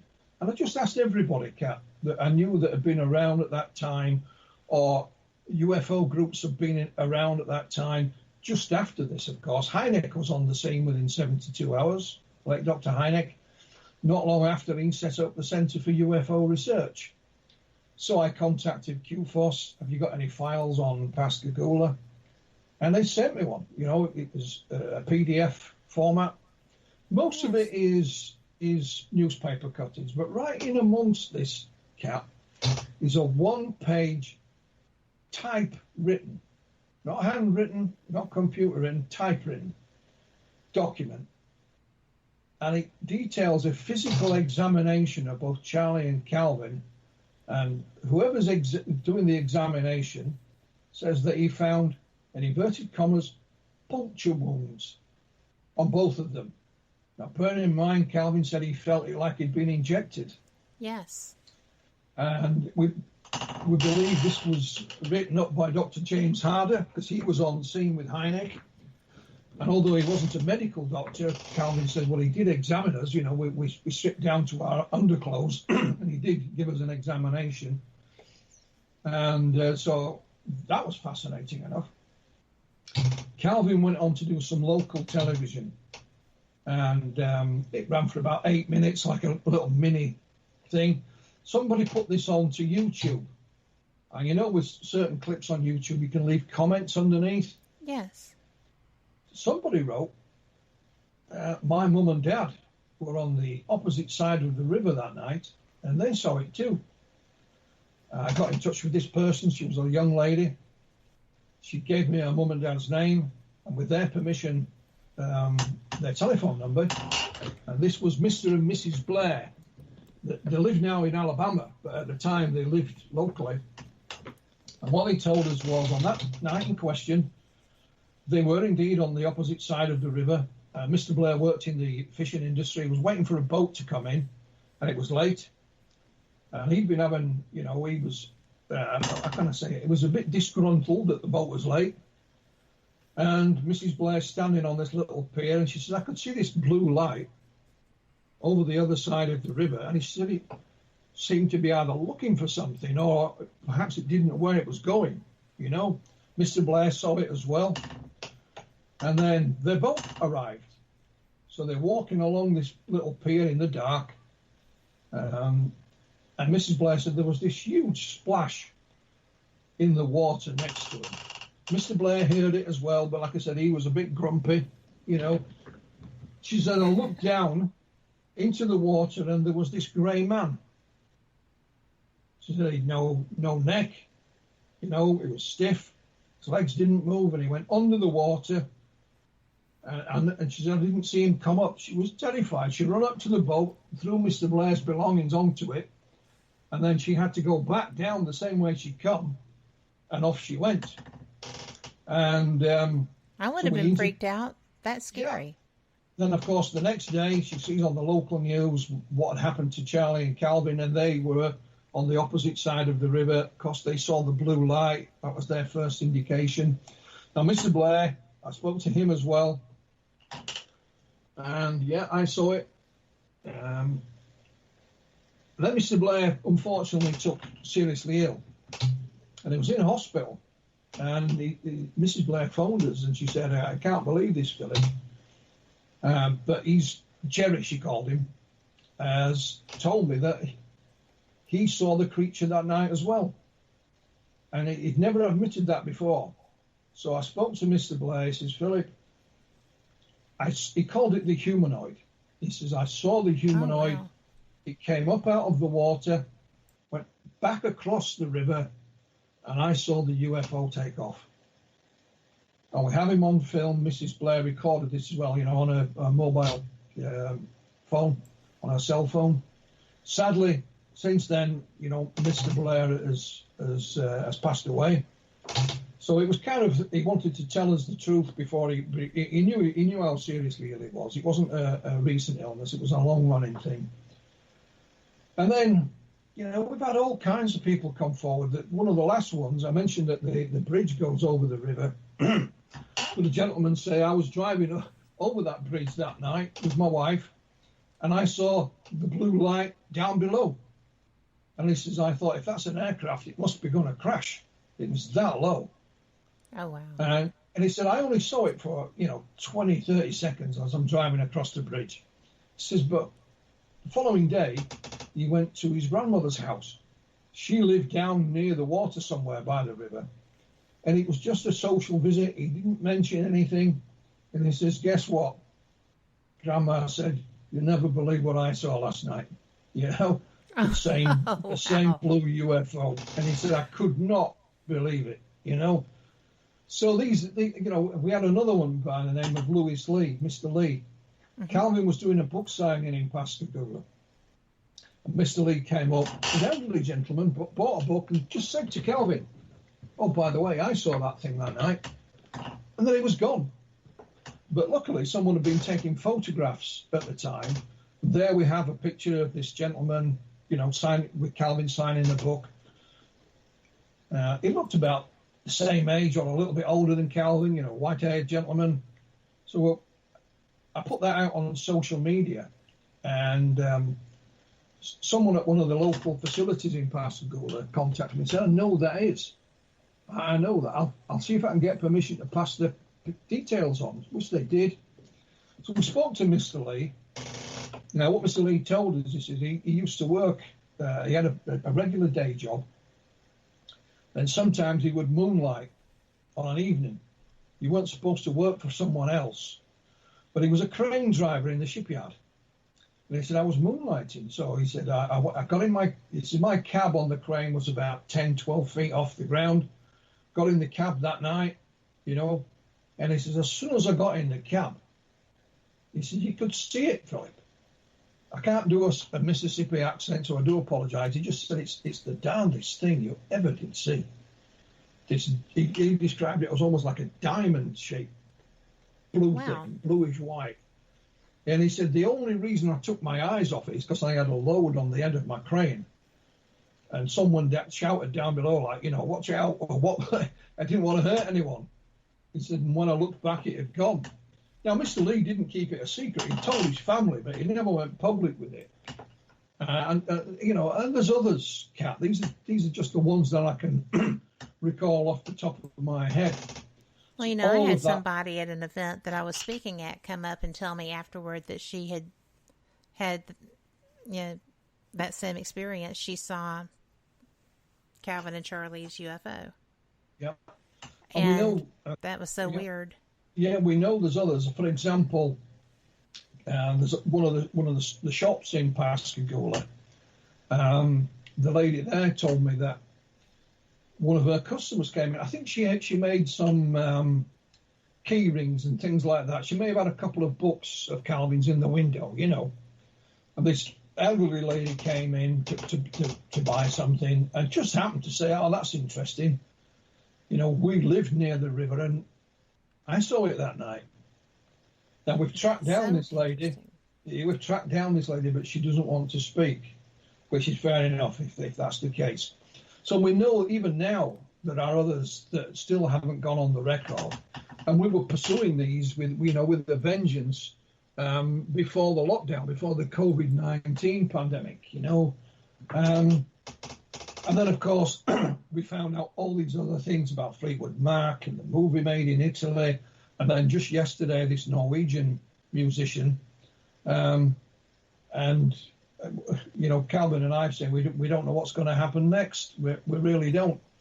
So, the Pascagoula case has grown. It was almost forgotten, to be honest, Kat. I'm not taking any credit for this, but this is just the facts. When I was looking for Calvin, I contacted UFO researchers and groups in Mississippi, and they'd never heard of him. That's all astounding. They did, they just sent me some links to the case online, which anybody can find, And so it was pretty much forgotten about. And Calvin's now glad he wrote the book. he can tell us what all started this.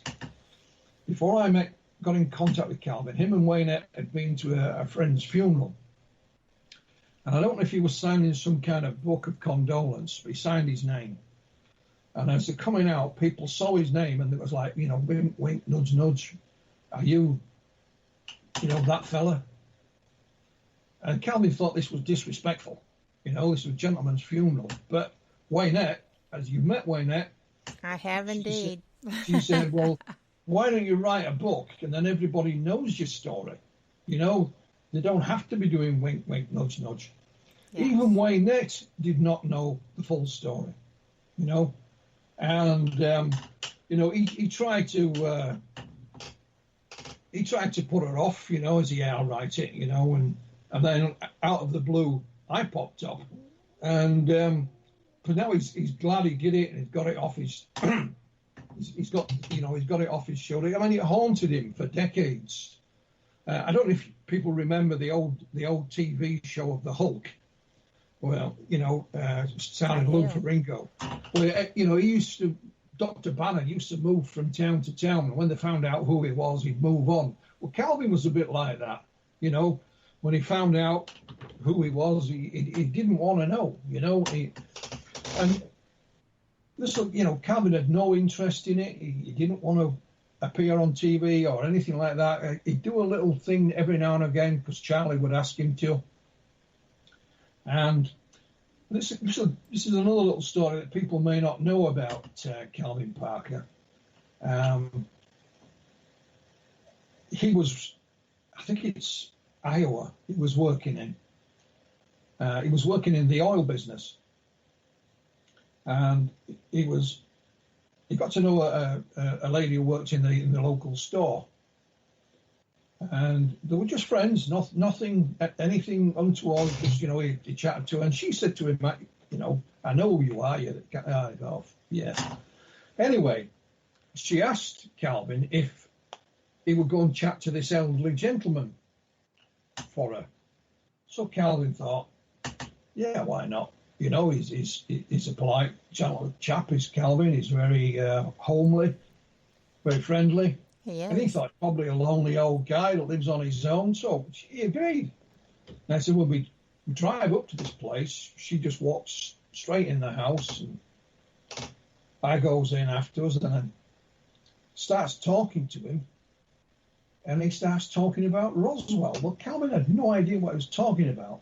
And the UFO crash. And the gentleman who he's talking to is Major Marcel Sr., the first man on site from the 509th Bomb Group, the UFO crash at Roswell. So Calvin phoned his friend Charles Hipson.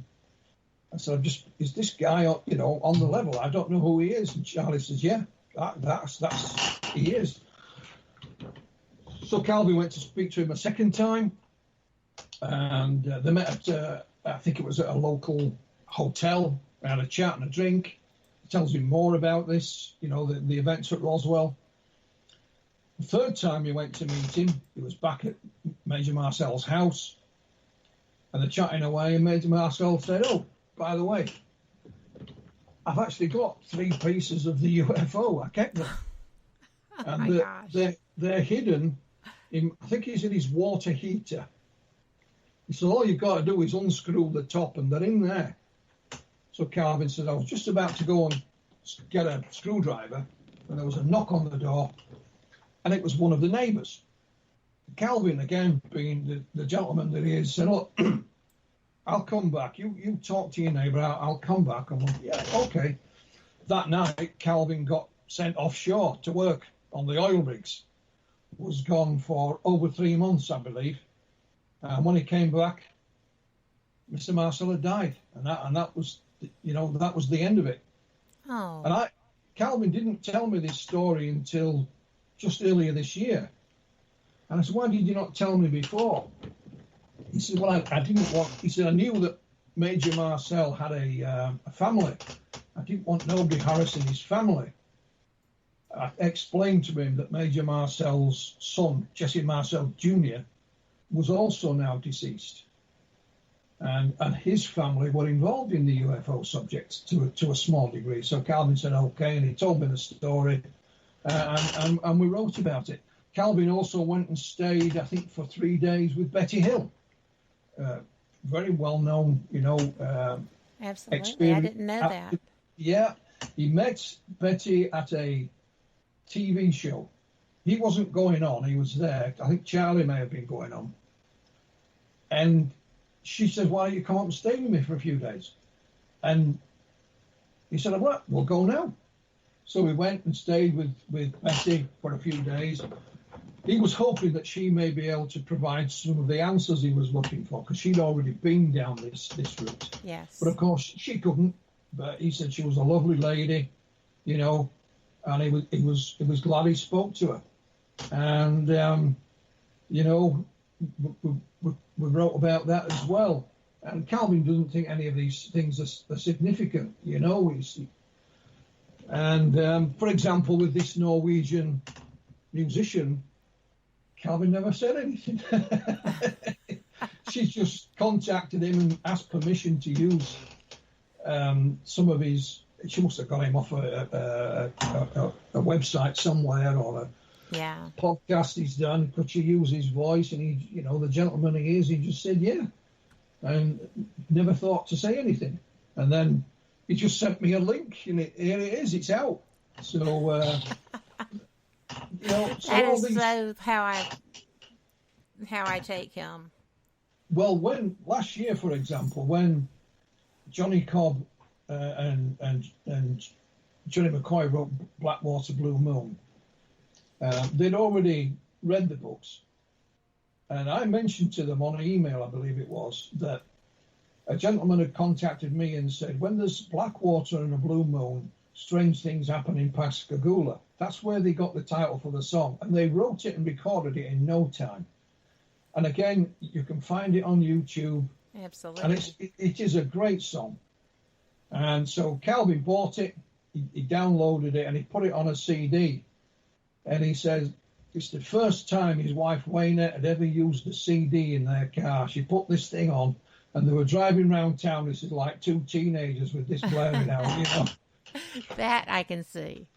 And then, of course, last year, the town of Pascagoula unveiled an official historic marker at the site. It's beautiful. Yeah, to Calvin and Charlie. Charlie wasn't omitted from anything, and Charlie's family were invited. It was an official thing. It was unveiled by the mayor, but no taxpayers' money had been used to buy this thing and design it. And we had a small input into it, and basically there's like a charitable organisation in Pascagoula called Main Street, and they'd raised the money. They bought some books from me, they sold them, and so there's no taxpayers' money involved in it, and that was very moving. And again, Calvin was interviewed on the local television, and there's tears in his eyes, And again, how many UFO encounters have had such, a marker erected while the witnesses are certainly one of them in this case is still around. And I find that I can't think of one besides him. Yeah, very moving indeed. And so all these things have happened, none of it we planned. Apparently, there's some kind of historical association in Pascagoula, and they had already had a suggestion of erecting something about this event some years ago, but there was no point. Calvin was still in hiding, Charlie was deceased. It was only when Calvin's books came out and he went public that the idea was resurrected and finally came to fruition. And I know they'd like to do other things, but of course the COVID-19 has put a halt to everything. But Calvin and I are constantly amazed by what's happened, and the icing on the cake would be a movie, and I hope that happens for him. So keep your fingers crossed. But please, if anyone wants to find out more, look up Calvin Parker on Amazon. His first book is called Pascagoula, The Closest Encounter. The second one is Pascagoula, The Story Continues.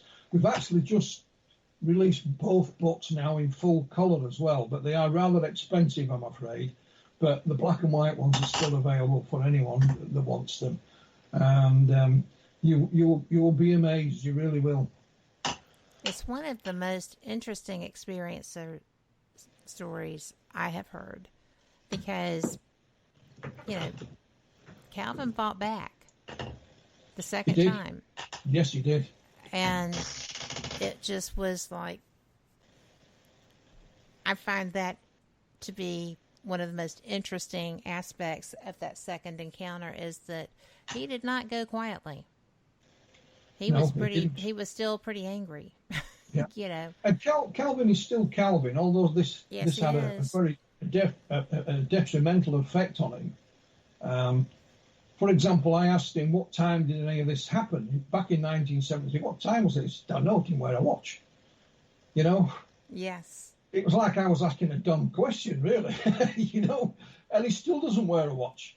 Nope. You know? And so that's why when they drove into town, you know, after the sheriff escorted them into town, they went to the newspaper office. People thought they were going to report their sighting. The newspaper was closed, but it wasn't. They thought there was a clock on the wall that they could see the time. So they'd know the time.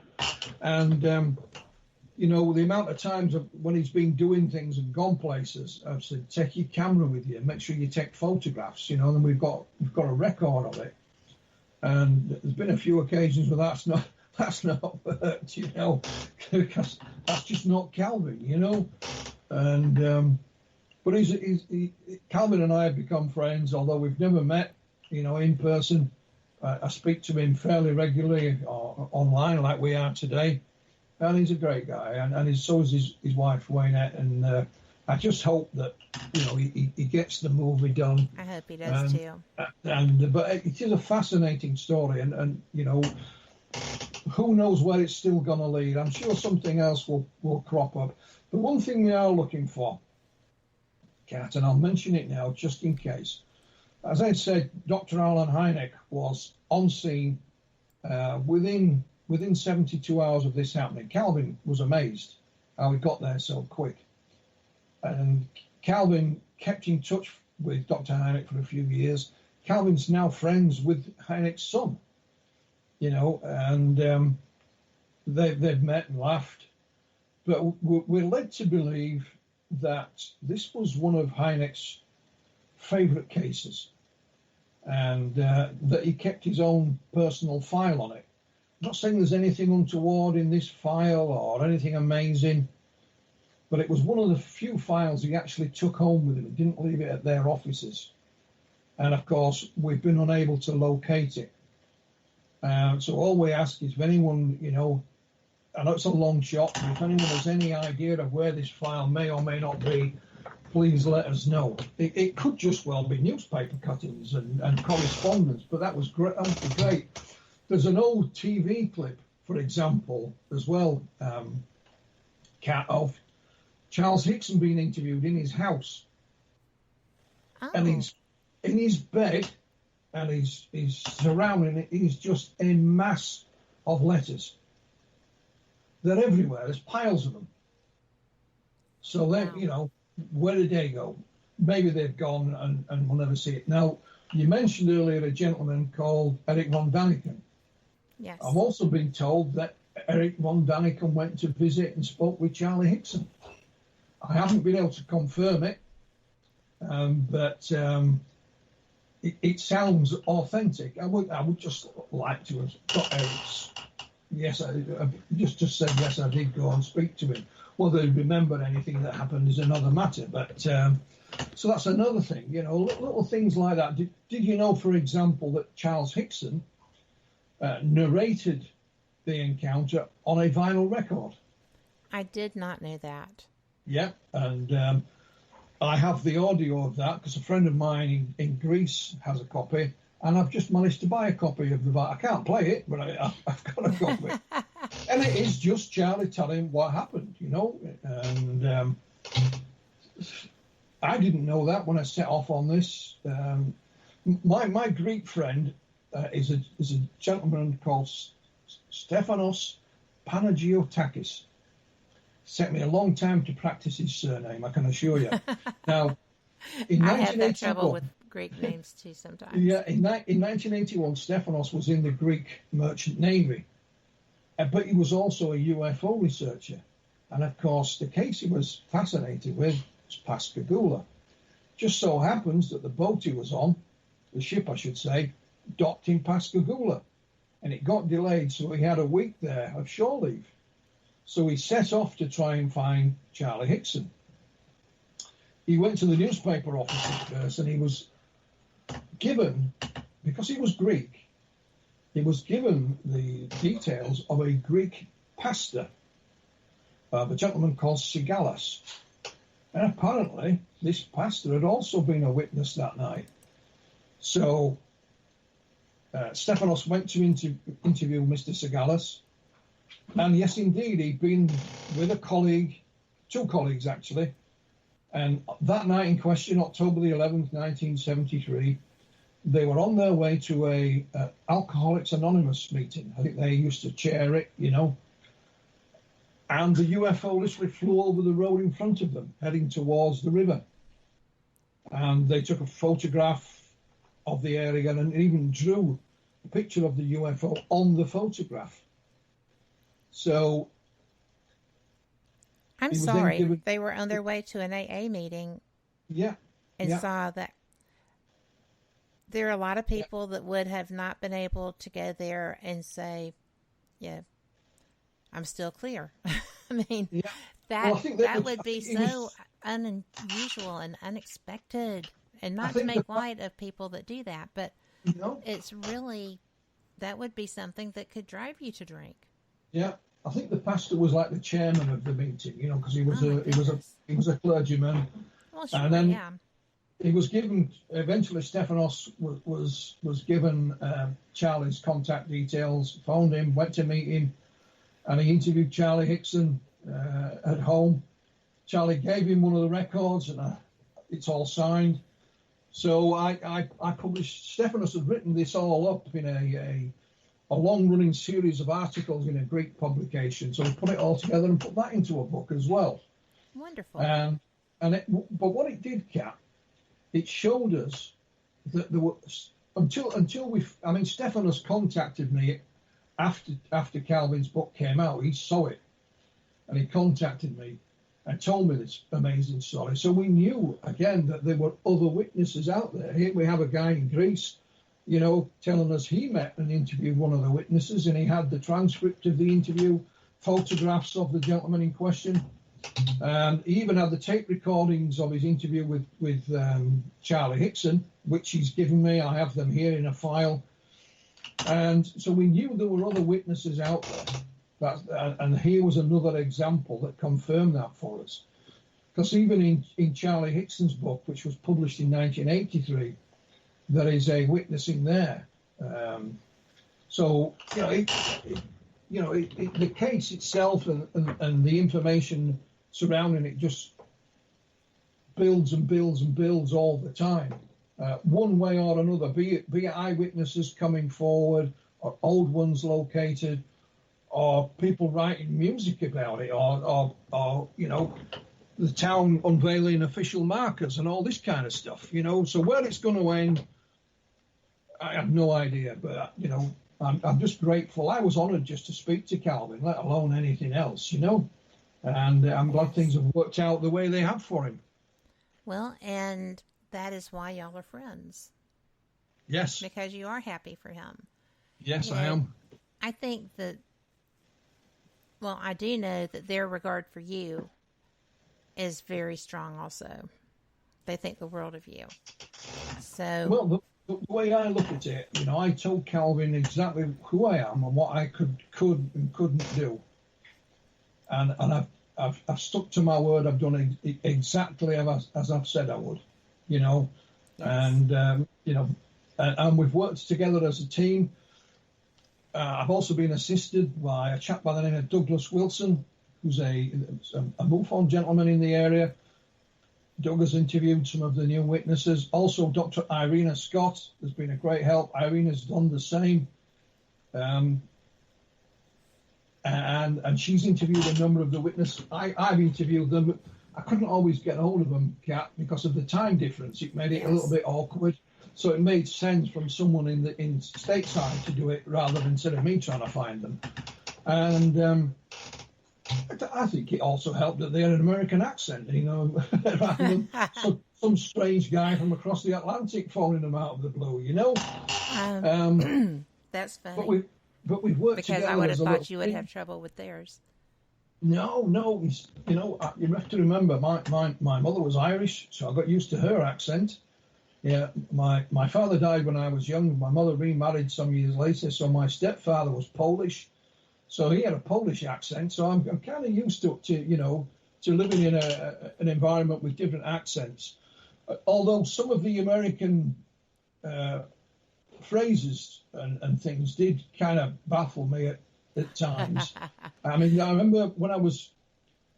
Remember, I've got my earphones on. And I've got the transcript. I'm trying to do the transcript of Calvin's hypnosis with Bud Hopkins. Bear in mind, they're talking quietly to begin with. Now, Bud, he's got his New York accent. And he was a New Yorker. And there's Calvin with his Mississippi accent. And it used to take me about 20 minutes to kind of tune into it. And then Calvin would say something that I had no idea what it was. For example, when they were driving into the location to go fishing that night, they passed another car. There was a car parked up. And Calvin said the car had a tag on it from somewhere. And now, I have no idea what he's talking about. What is a tag? And of course, it's the thing on your number plate in America, and it designates which state you're from. Well, we don't have that here in the UK. We just have a number plate, you know, and that's it. Right. So I had to ask Calvin, and then he said they went to a tiki bar. And I'm thinking, what on earth's a bar, a tiki bar? And he said it's a bar called Tiki. You know, little things like that, and it you know, it kind of made him laugh. And well, that's because it's funny, Philip.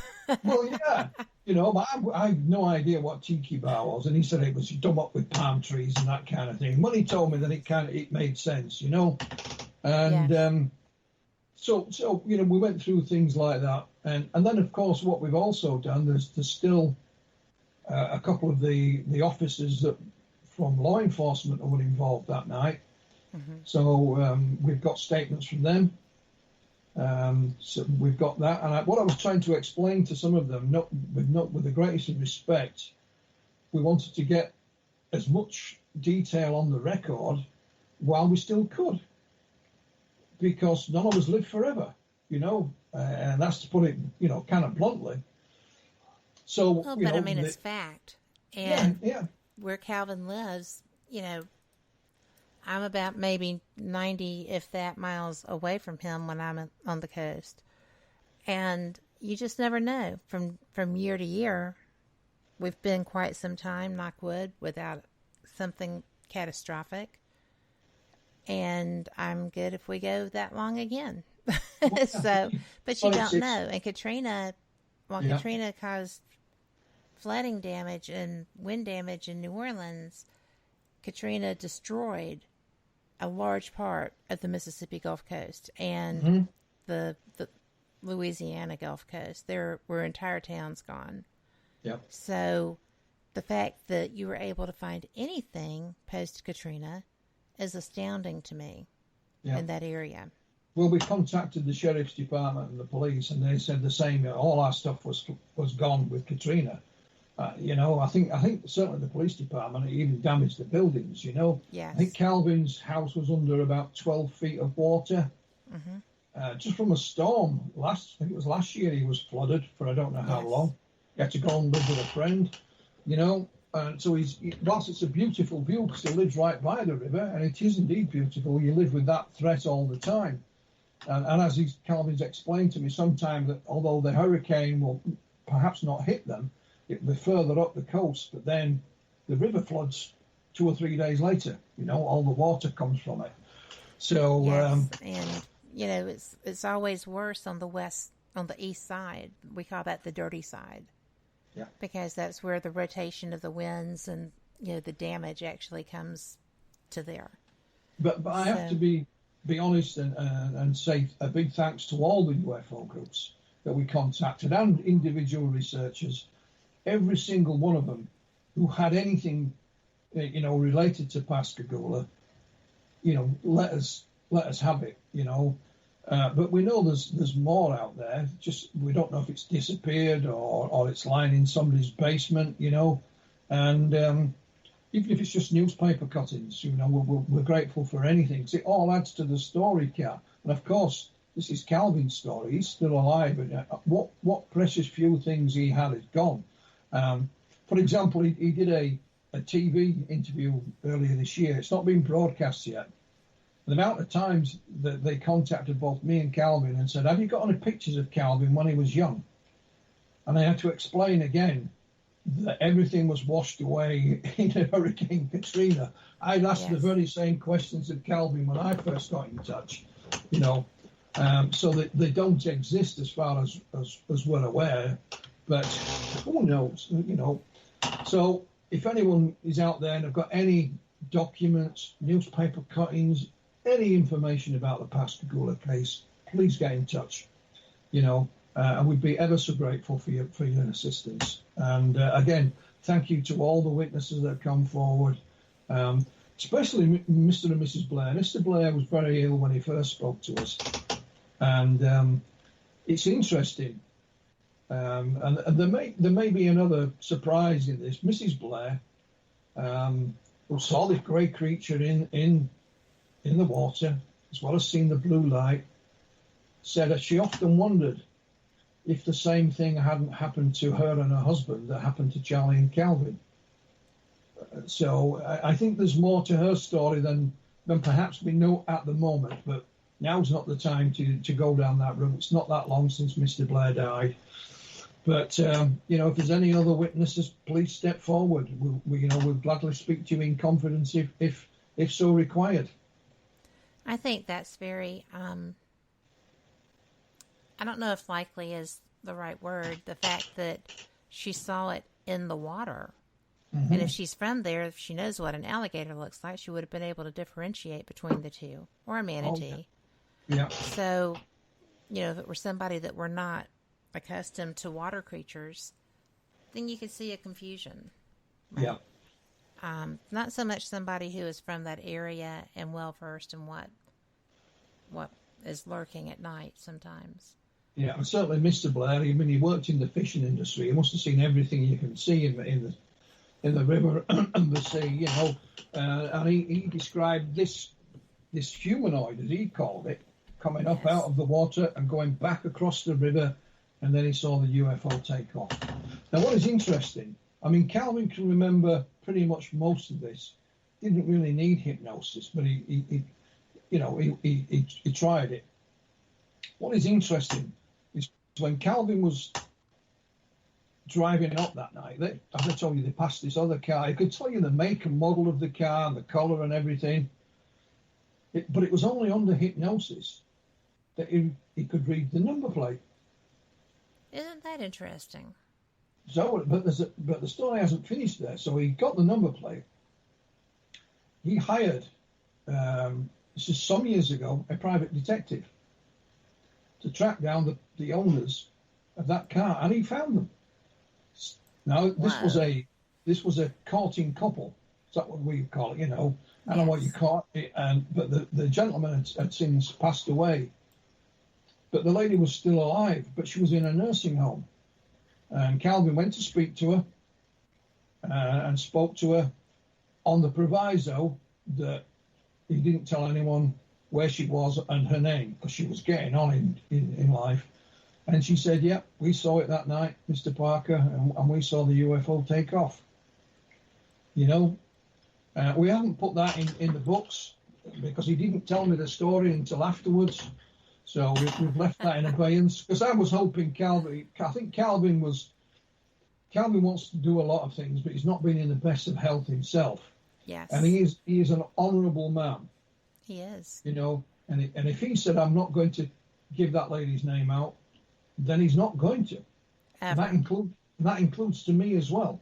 You know, absolutely. He's a man of his word. Like I said, he would only tell me the story about Major Marcel after I explained to him that his son was also now deceased, because he didn't want the story getting out and people pestering him about it, because he knows how that feels. Yes. So, you know, there may be other additions to the story. We'll have to wait and see. You know what? We are almost out of time, and you have not even mentioned your alien autopsy. That's another story. But this year, believe it or not, Kat, is the 25th anniversary of the alien autopsy film being released on television.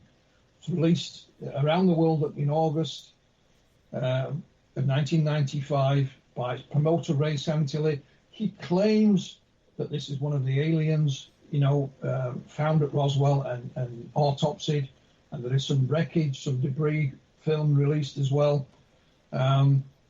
So to coincide with that, this year I published a revised edition of my book about it. It's called Roswell Alien Autopsy. I've published it in large format, so I've got out of my files, because I started communication with Ray Santilli as early as 1993, so I put in their documents, faxes, letters from Kodak. I mean, you name it. They're all full size. You can read it all. Transcripts of interviews. Everything's in there. And then also this year, I've made a 4-part documentary series called Alien Autopsy, The Search for Answers. Mm-hmm. That's available on Amazon Prime and Apple iTunes. Each episode is 45 minutes in length. So we go right from the beginning, from where the story started, and covers all my research into the alien autopsy film right to a conclusion. No spoiler alert here. I'll let you find out for yourself. But we've for those people who have already watched the series, there's only been good comments about it so far. So I think I must have done something right. So you do an awful lot of things right, Philip. I love your work. Thank you. And I love how you represent your clients. I think that your interest in their experiences is absolutely fascinating, but your dedication to promoting them and making sure that they are getting what they need, I mean, you just do a great job. Well, I try my best. That's all I can do. Well, you do well. You definitely do well. So if somebody wanted to get in touch with you, because I have a friend that I've already given your name and business name to, but if someone wanted to get in touch with you, how would they go about that? Yeah, well, you can just go to flyingdiscpress.com. That's disc with a K, flyingdiscpress.com. You contact me there. We're expanding at Flying Disc Press, so we have now set up Flying Disc Press in France. So some of our books are also available in French. And then we have set up Flying Disc Press in Latin America, the colleague in Argentina. So a number of our books are also in Spanish. Some of our books are also in German. One is in Calvin's book. The first one is in Japanese. And we've also got one in Russian and some more coming out in Russia. But just go to flyingdiscpress.com and you will find all the details you need there and a way to contact me direct. I'll be more than willing to speak to anyone. Well, I'm glad you spoke with me. I have enjoyed this conversation. I am so appreciative of your time and your willingness and your flexibility. Thank you. My pleasure. And that's it. We have had a great conversation. I appreciate everyone listening. If you're listening live or via podcast, then we appreciate you, no matter what you do. And that being said, don't forget, be the change you want to see in the world, because you can do that. You can change your environment with your attitude. And, there's so much negativity and fear and anger and things of that nature. Positivity beats all of those. Love beats all of those. And Let's do it. Thank y'all.